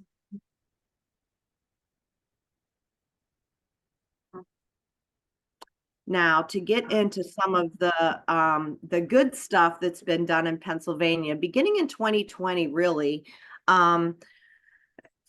with funding from our from OCDEL, from the preschool development grant, we were able to offer technology grants and award them to, I believe it was 59 different family shelters. Yes, 59 shelters for a total of $420,000.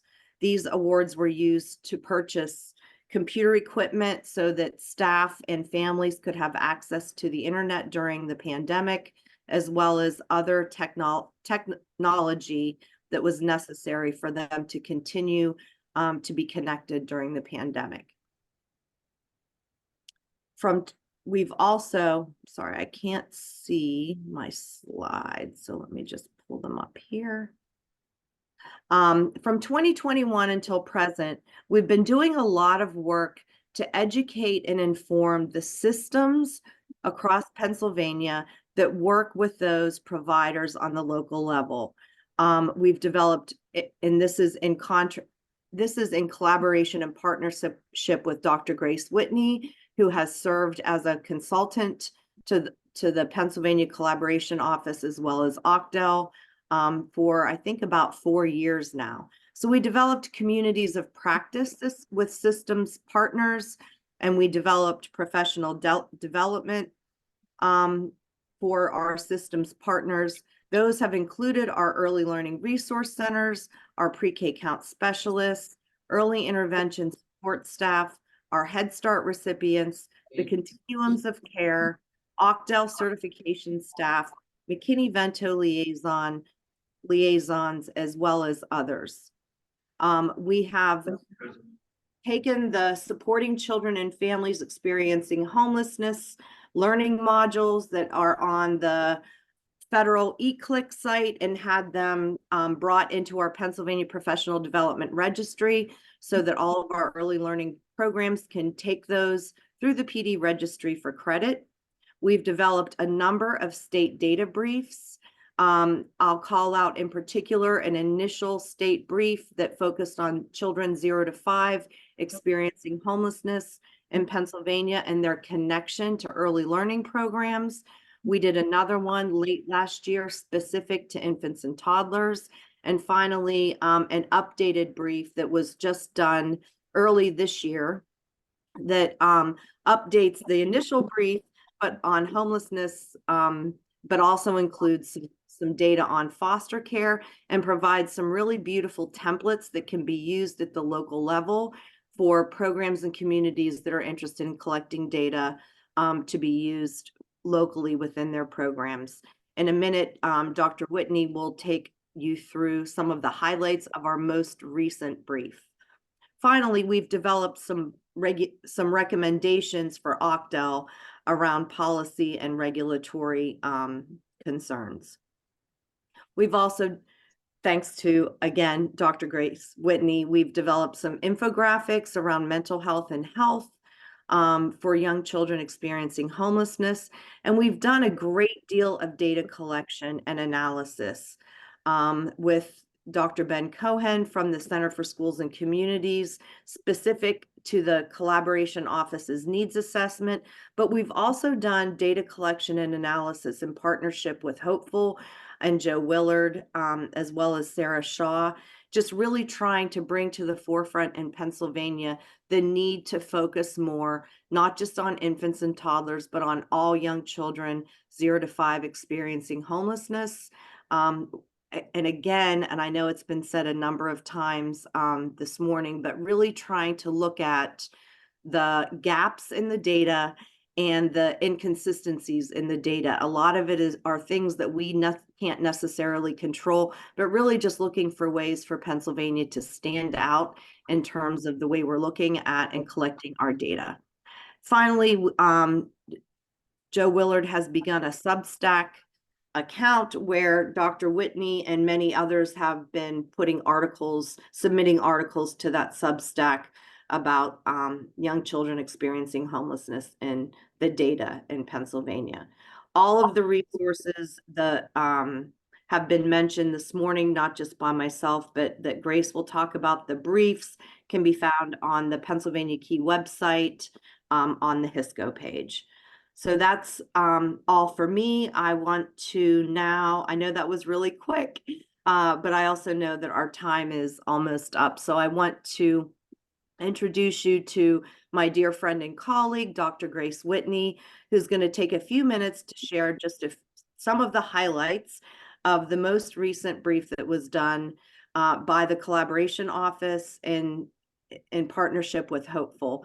Dr. Whitney is a developmental psychologist and a content area expert on young children and families experiencing homelessness, as well as infant and early childhood mental health. She is the former Collaboration Office Director from Connecticut And we've been very fortunate to have her serving as a consultant, as I've said, for the Collab office and Octel for just around 4 years now. So Dr. Whitney, I'm going to go ahead and let you discuss the brief. Thank you again for having us.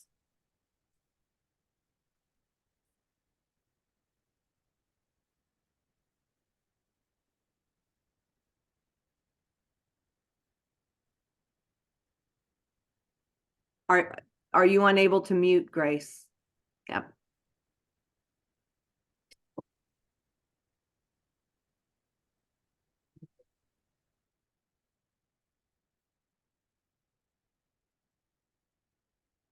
Trying to change the setting so you can actually see the slides. Okay, all set. Okay, I believe I am unmuted. Okay, fine. Okay, we just need to get the slides up now. Okay, as we're getting started, I'll just say yay babies, yay Stacy, a true inspiration of mine, and yay Bernadine, really a wonderful choice this year. Congratulations. I work with her with some of the policy work, and what a joy and what a gifted individual she is to this field. So thank you. Okay, let me see. Need to go down to using the data to understand the story. And what I'll do is I'll just get going, and hopefully we'll find the slides so that you can see the data. Okay, so thank you, Tracy. And good morning to so many really wonderful colleagues in the room. You're wonderful to work with. The purpose of our briefs has always been to help gain a better understanding of our story so that we can act in ways that are authentic to the needs of providers, families, and most importantly, to young children. What I'll do is share some of the data points and key learnings from our latest brief and offer some thoughts for moving forward to do just that. Here we have data that perfect slide. This is it. Here we have data from the major sectors of programs serving young children: Head Start, Early Head Start, Child Care Works, Pre-K Counts, Early Intervention, and Home Visiting. And we can see the disparity in capacity for engaging infants and toddlers in comparison to preschool-age children. While perhaps 60% of preschool-age children are reportedly engaged in programs supporting healthy development and learning, in comparison, just under 40% of infants and toddlers are engaged in such programs. Next slide. In an effort to better understand the story of young children facing some type of adversity that can hinder healthy development and early learning, here we have data on the number of young children engaged in each of these same early learning programs who have been identified as either experiencing homelessness or in foster care. So what is the story here? The brief has extensive notes and source citations, but I will provide just a very few selected data. Using suggested national estimates, it appears that only about 15% of all young children experiencing homelessness are engaged in any of the early learning programs that are listed here. From the earlier slide, we know that this will mean much less for infants and toddlers.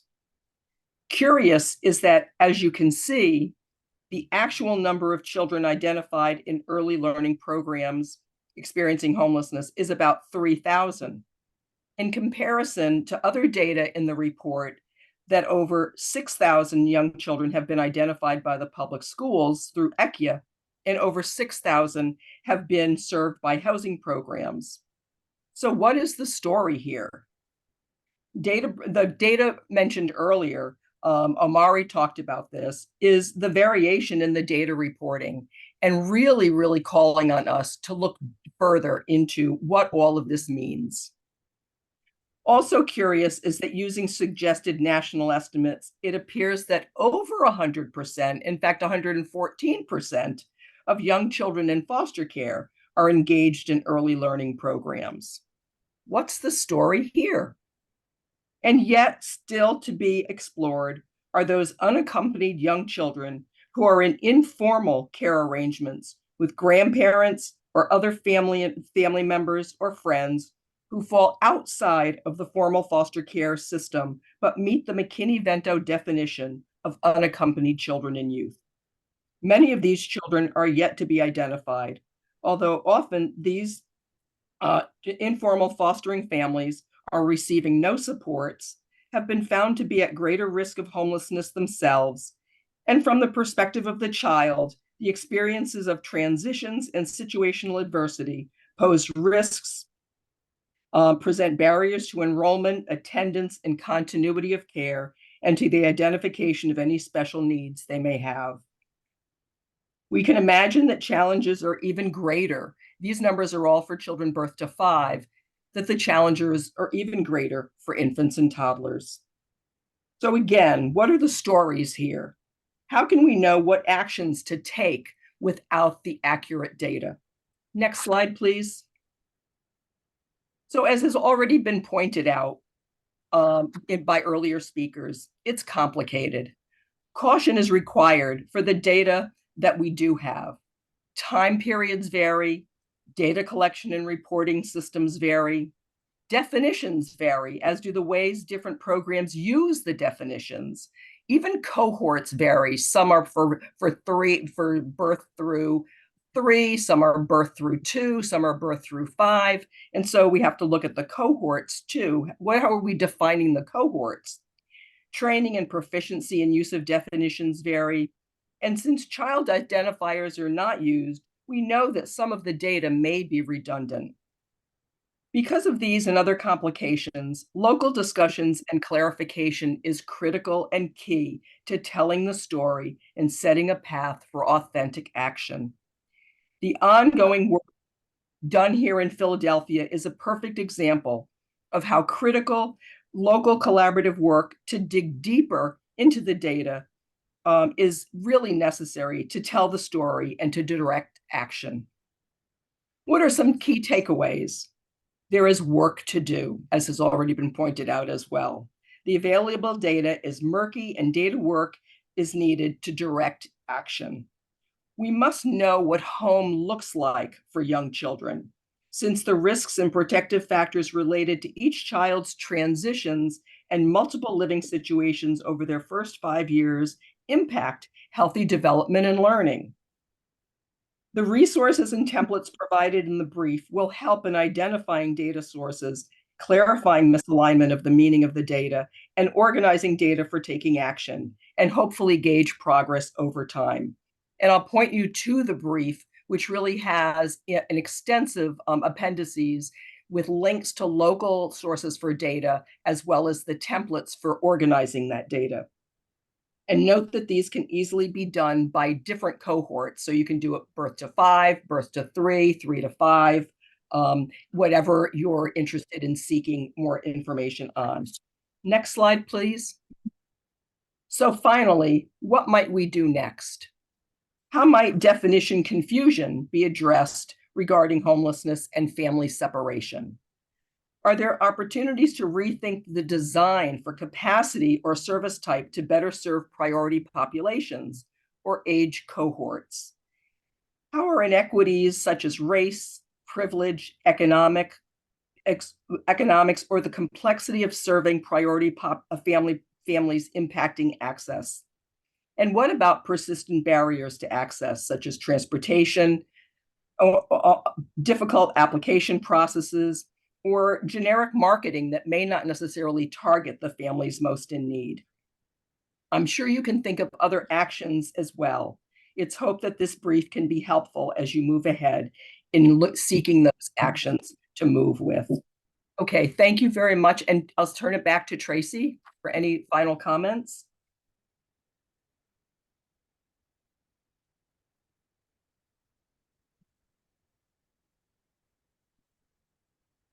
Thank you, Tracy and Grace. It was really good to hear you. I wish you were in the room. But thank you for all you're doing to contribute to the body of knowledge that all of us can use in our practice. So very grateful for your work.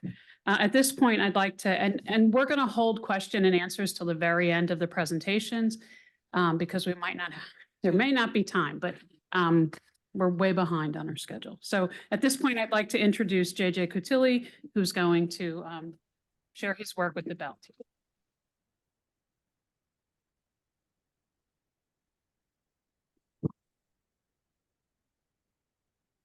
Can you hear me? Okay, good.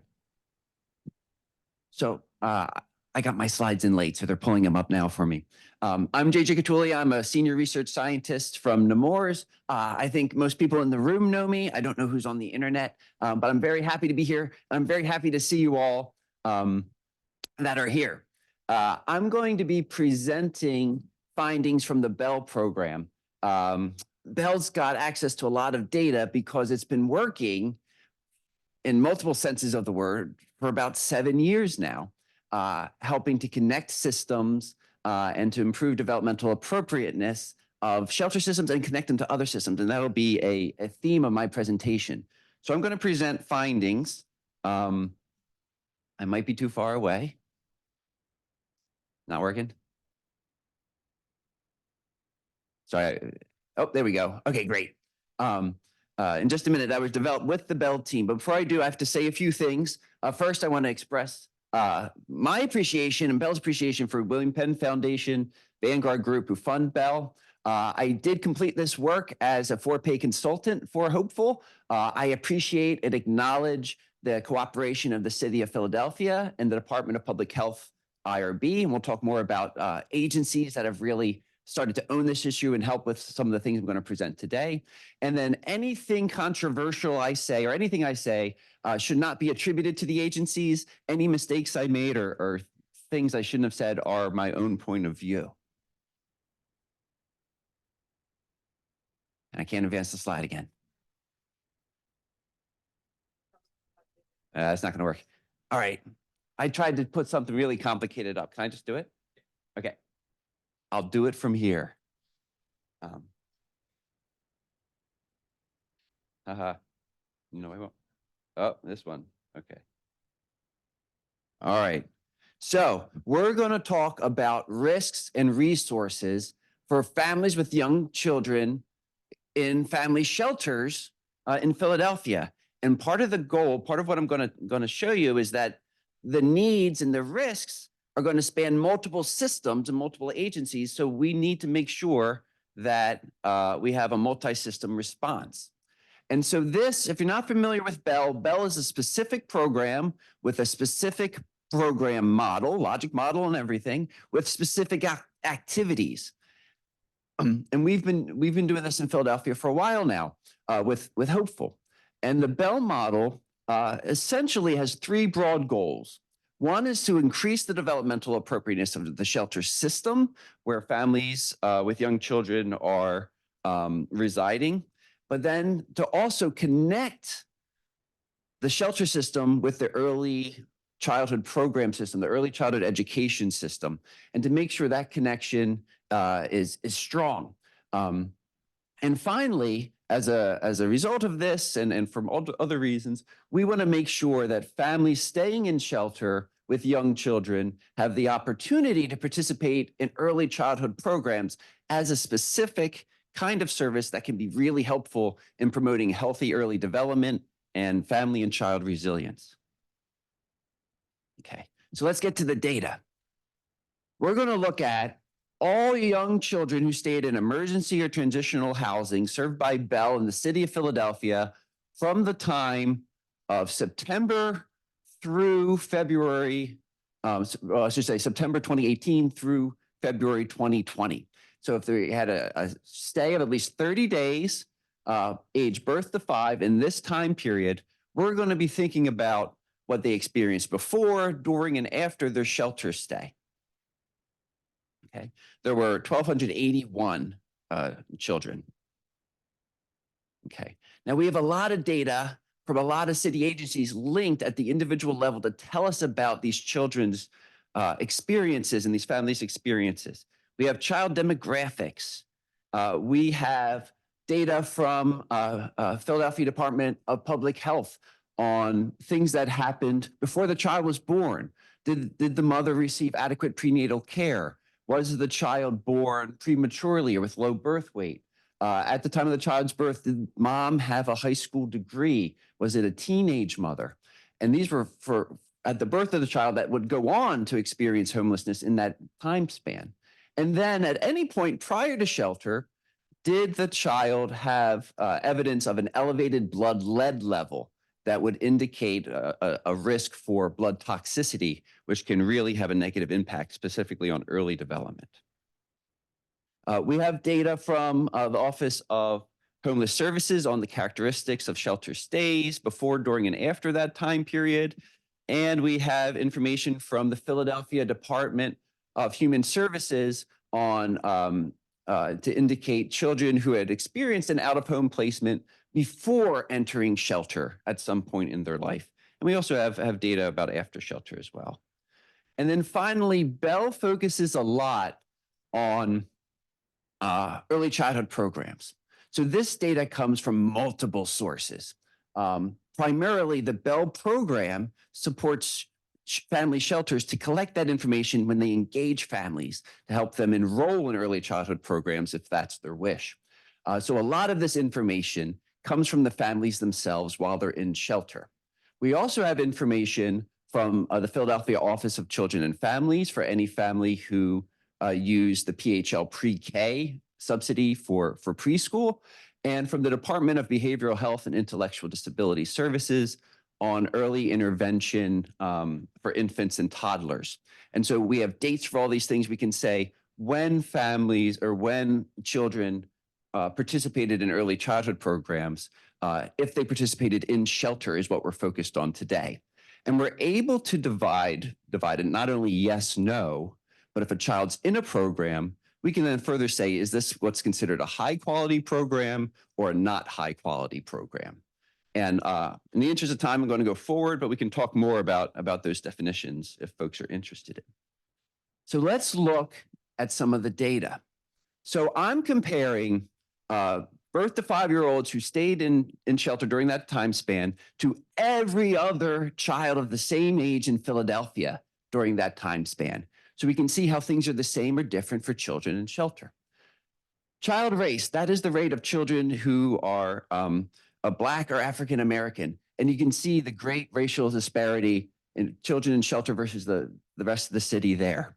It flip-flops the other way for children on ethnicity, specifically Hispanic Latino ethnicity. They're less likely to be in shelter. And then this is the rate for male children, about 51%. That's about the same as the city overall. But now let's turn our attention to the birth records and the health records.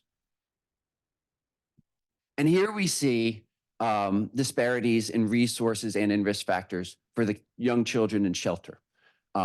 Less likely to have received prenatal care during the mother pregnancy, more likely to have been born prematurely or low birth weight, more likely to be born to a mother without a high school degree, more likely to be born to a teenage mother, and much more likely to have had evidence at some point in their life before shelter of elevated blood lead levels, again, suggestive of lead poisoning.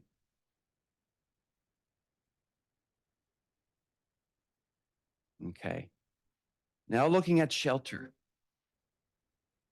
Not sure what that was, but we go on. This top row, these bars up top, that's the number of children in yellow that had a shelter stay before the shelter stay from September 2018 to February 2020. 27% of these kids had been in a shelter before, and it was a completely different episode. They had to come back. Okay. And remember, none of these kids are over 6. They're all 5 or younger. And then for out-of-home placements, that is a statistically significant difference. It doesn't look like a big difference, but that's a big intervention, right? That's mostly foster care type interventions. And the children in shelter have higher levels there as well. Okay, so let's get to some good news. Early childhood program participation. I only have data on the kids in shelter. I don't have it citywide. We're working on it. You heard all about, we're working on it. First thing I want to point out is the great news. Remember, this was when Bell was operating and before the pandemic kind of messed up our data. Not just, it messed up everything, right? But like we couldn't even tell things from the data after the pandemic hit for various reasons.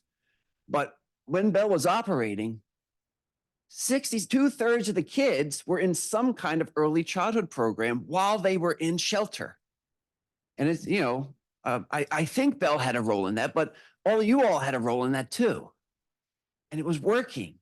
We saw from the state of Pennsylvania, the numbers were much lower. What was it, 20 some percent, right? Philadelphia, and this is just the kids in shelter, 2/3 of them are in early childhood programs. And when they're in a program, they're more likely to be in a high quality one. So it's not just any old program. So all those risk factors span multiple systems. And so if we want to address them, we need multiple systems to be able to respond, and they need to be coordinated, and the families need to be connected to them. And the exception is the resource, which is high quality early childhood. They need to be connected to it, but they're participating in that in fairly high rates in Philadelphia when Bell is operating. Real quick, can we use these data to tell who is and is not using early childhood programs and with respect to those other factors, these factors? The quick answer is yes.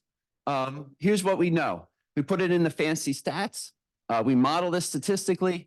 Older children are more likely to use early childhood programs, especially the high quality ones. Children who had been born prematurely or low birth weight, more likely to use these early childhood programs. Longer shelter stays, and children who had before shelter an out-of-home placement because of a child welfare concern, they were also more likely to use early childhood programs. And so this is in part helpful to understand what some of the facilitators and barriers might be. Okay. But let's get a little closer to reality now. A lot of those factors I put up there, it's not that people just have one at a time when families are in shelter. We know that risk accumulates, right? Things occur in combinations. And so what can we do to better represent that in analyzing these data? Well, we're going to take all of our factors and we're going to let the data speak. This is some fancy statistics, latent class analysis. And what you do is you put it in there, and there's a scientific method to this, and you allow the data to tell you what co-occurs in the lives of individual children. And then you group kids together for the sake of being able to understand it and interpret it into profiles, okay? So I'm going to show you 4 profiles that came out in the data of things that tend to go together in the lives of children. I'm going to define these profiles. I'm going to tell you how the profiles are different from each other based on what's higher in a specific profile, what's lower in a specific profile, and what's about average. And this is all just the kids in shelter. So it's average in the sense of that group of 1,281 kids. The first profile, kind of boring. It's average on everything. They weren't higher on anything. They weren't lower on everything. It was just average relative to the other kids who used shelter. And I should say, young kids birth to 5. Profile 2 is kids who experienced higher levels of past risk and also had factors that indicate that they're connected to systems. Okay, so these were kids that were higher. They were a little older. They were a little more likely to have been born to a mom who was a teenager at the time. They were more likely to have had an out-of-home placement because of a child welfare concern, and they were more likely to be using high-quality early childhood programs compared to the other profiles of kids. Okay. They weren't lower on any of the other things. Any of the other things were about average. And this characterized about 25%, about a quarter of the kids in shelter. Profile 3 is mostly infants. Infants had higher levels of no early childhood program, okay? The reasons for that, we don't have time to talk about too much, and I don't have great data on it, so I'm not going to. But other folks have commented already on some of the barriers there. But they had lower levels of a lot of things. They were younger because they're infants. They were less likely to be born to a teenage mom. They were less likely to have a prior shelter stay, to have an out-of-home placement before shelter, to have elevated blood lead levels because they're infants. They haven't been on the planet that long, okay? And it's kind of a funny way to put it, but I want you to think about what happens as they grow and how can we prevent risk from accumulating there. Okay, and that was about 20% of the sample. And profile 4 was many toddlers. They weren't high on anything. They were low on previous out-of-home placements. They were average on just about everything else. It's been about another quarter of the group. Okay, whoops, sorry. I gave away my punchline. We took these profiles and we wanted to know what happened to these kids and these families out of shelter after they left shelter. Because remember, the data ends with the pandemic starting and then it continues for another 2 years. So we had data, city data, on whether or not they came back to shelter and whether or not they had an out-of-home placement because of a child welfare concern over those 2 years plus after they left shelter. Does that make sense? These profiles, not a single one of them predicts any difference in coming back to shelter. They were all about as likely to come back to shelter regardless of what profile you had. But here's the punchline I ruined. I'll ruin it again. Profile 2. When it comes to out-of-home placements after leaving shelter, these kids were least likely to have one.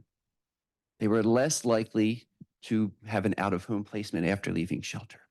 What's different about this? Bit speculation. Talked to a lot of people though. But they're already connected to 2 systems here, right? They're connected, or 3 systems if you get in the housing system. They're connected to child welfare already because of their previous out-of-home placement, and then they provide extra services to support these families. Child welfare is a resource, a support for families. Especially at this stage, it seems like, and then being connected to high quality early childhood programs.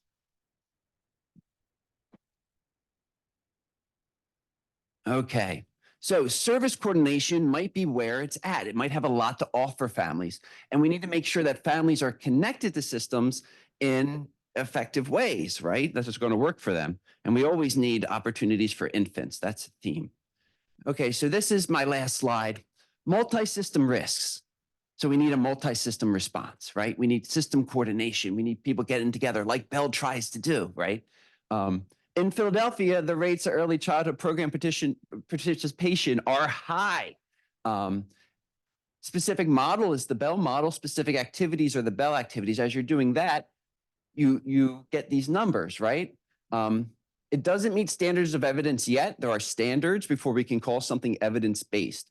We're midstream there, okay? This is an important step, but we have more work to do to establish the evidence base. And so what we need to do is we need to manualize Bell to get the model and the activities written down and disseminable.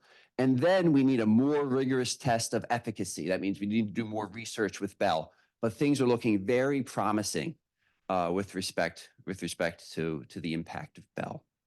Okay, sorry about that. I rushed through. I still went long, but it happened. Thank you so much, JJ. I'm sorry we were so ambitious and packed so much into an agenda. We have no time for question and answers, but if you do have questions, please feel free to send them to Joe Willard and we'll get you information. At this point, don't leave. I just want to thank you all for coming and for the work you do every day. It is great to have so many partners in this work in the room. So thank you. I just also want to thank Lakeshore, who in the back has developmental toys for children. And you can feel free to take one as you leave.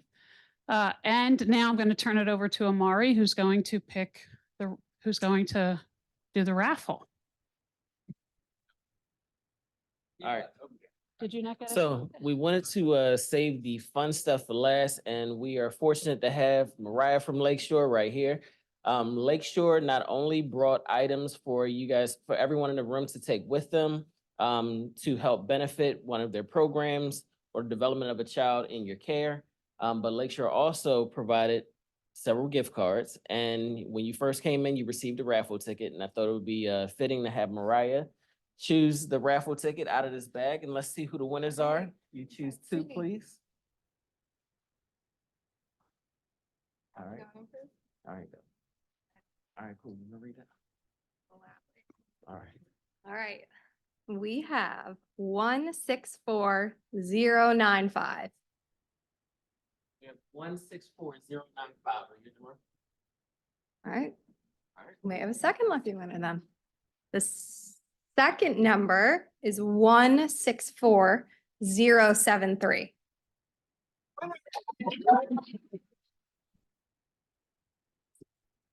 Let's Yeah. pick- So that was the winner.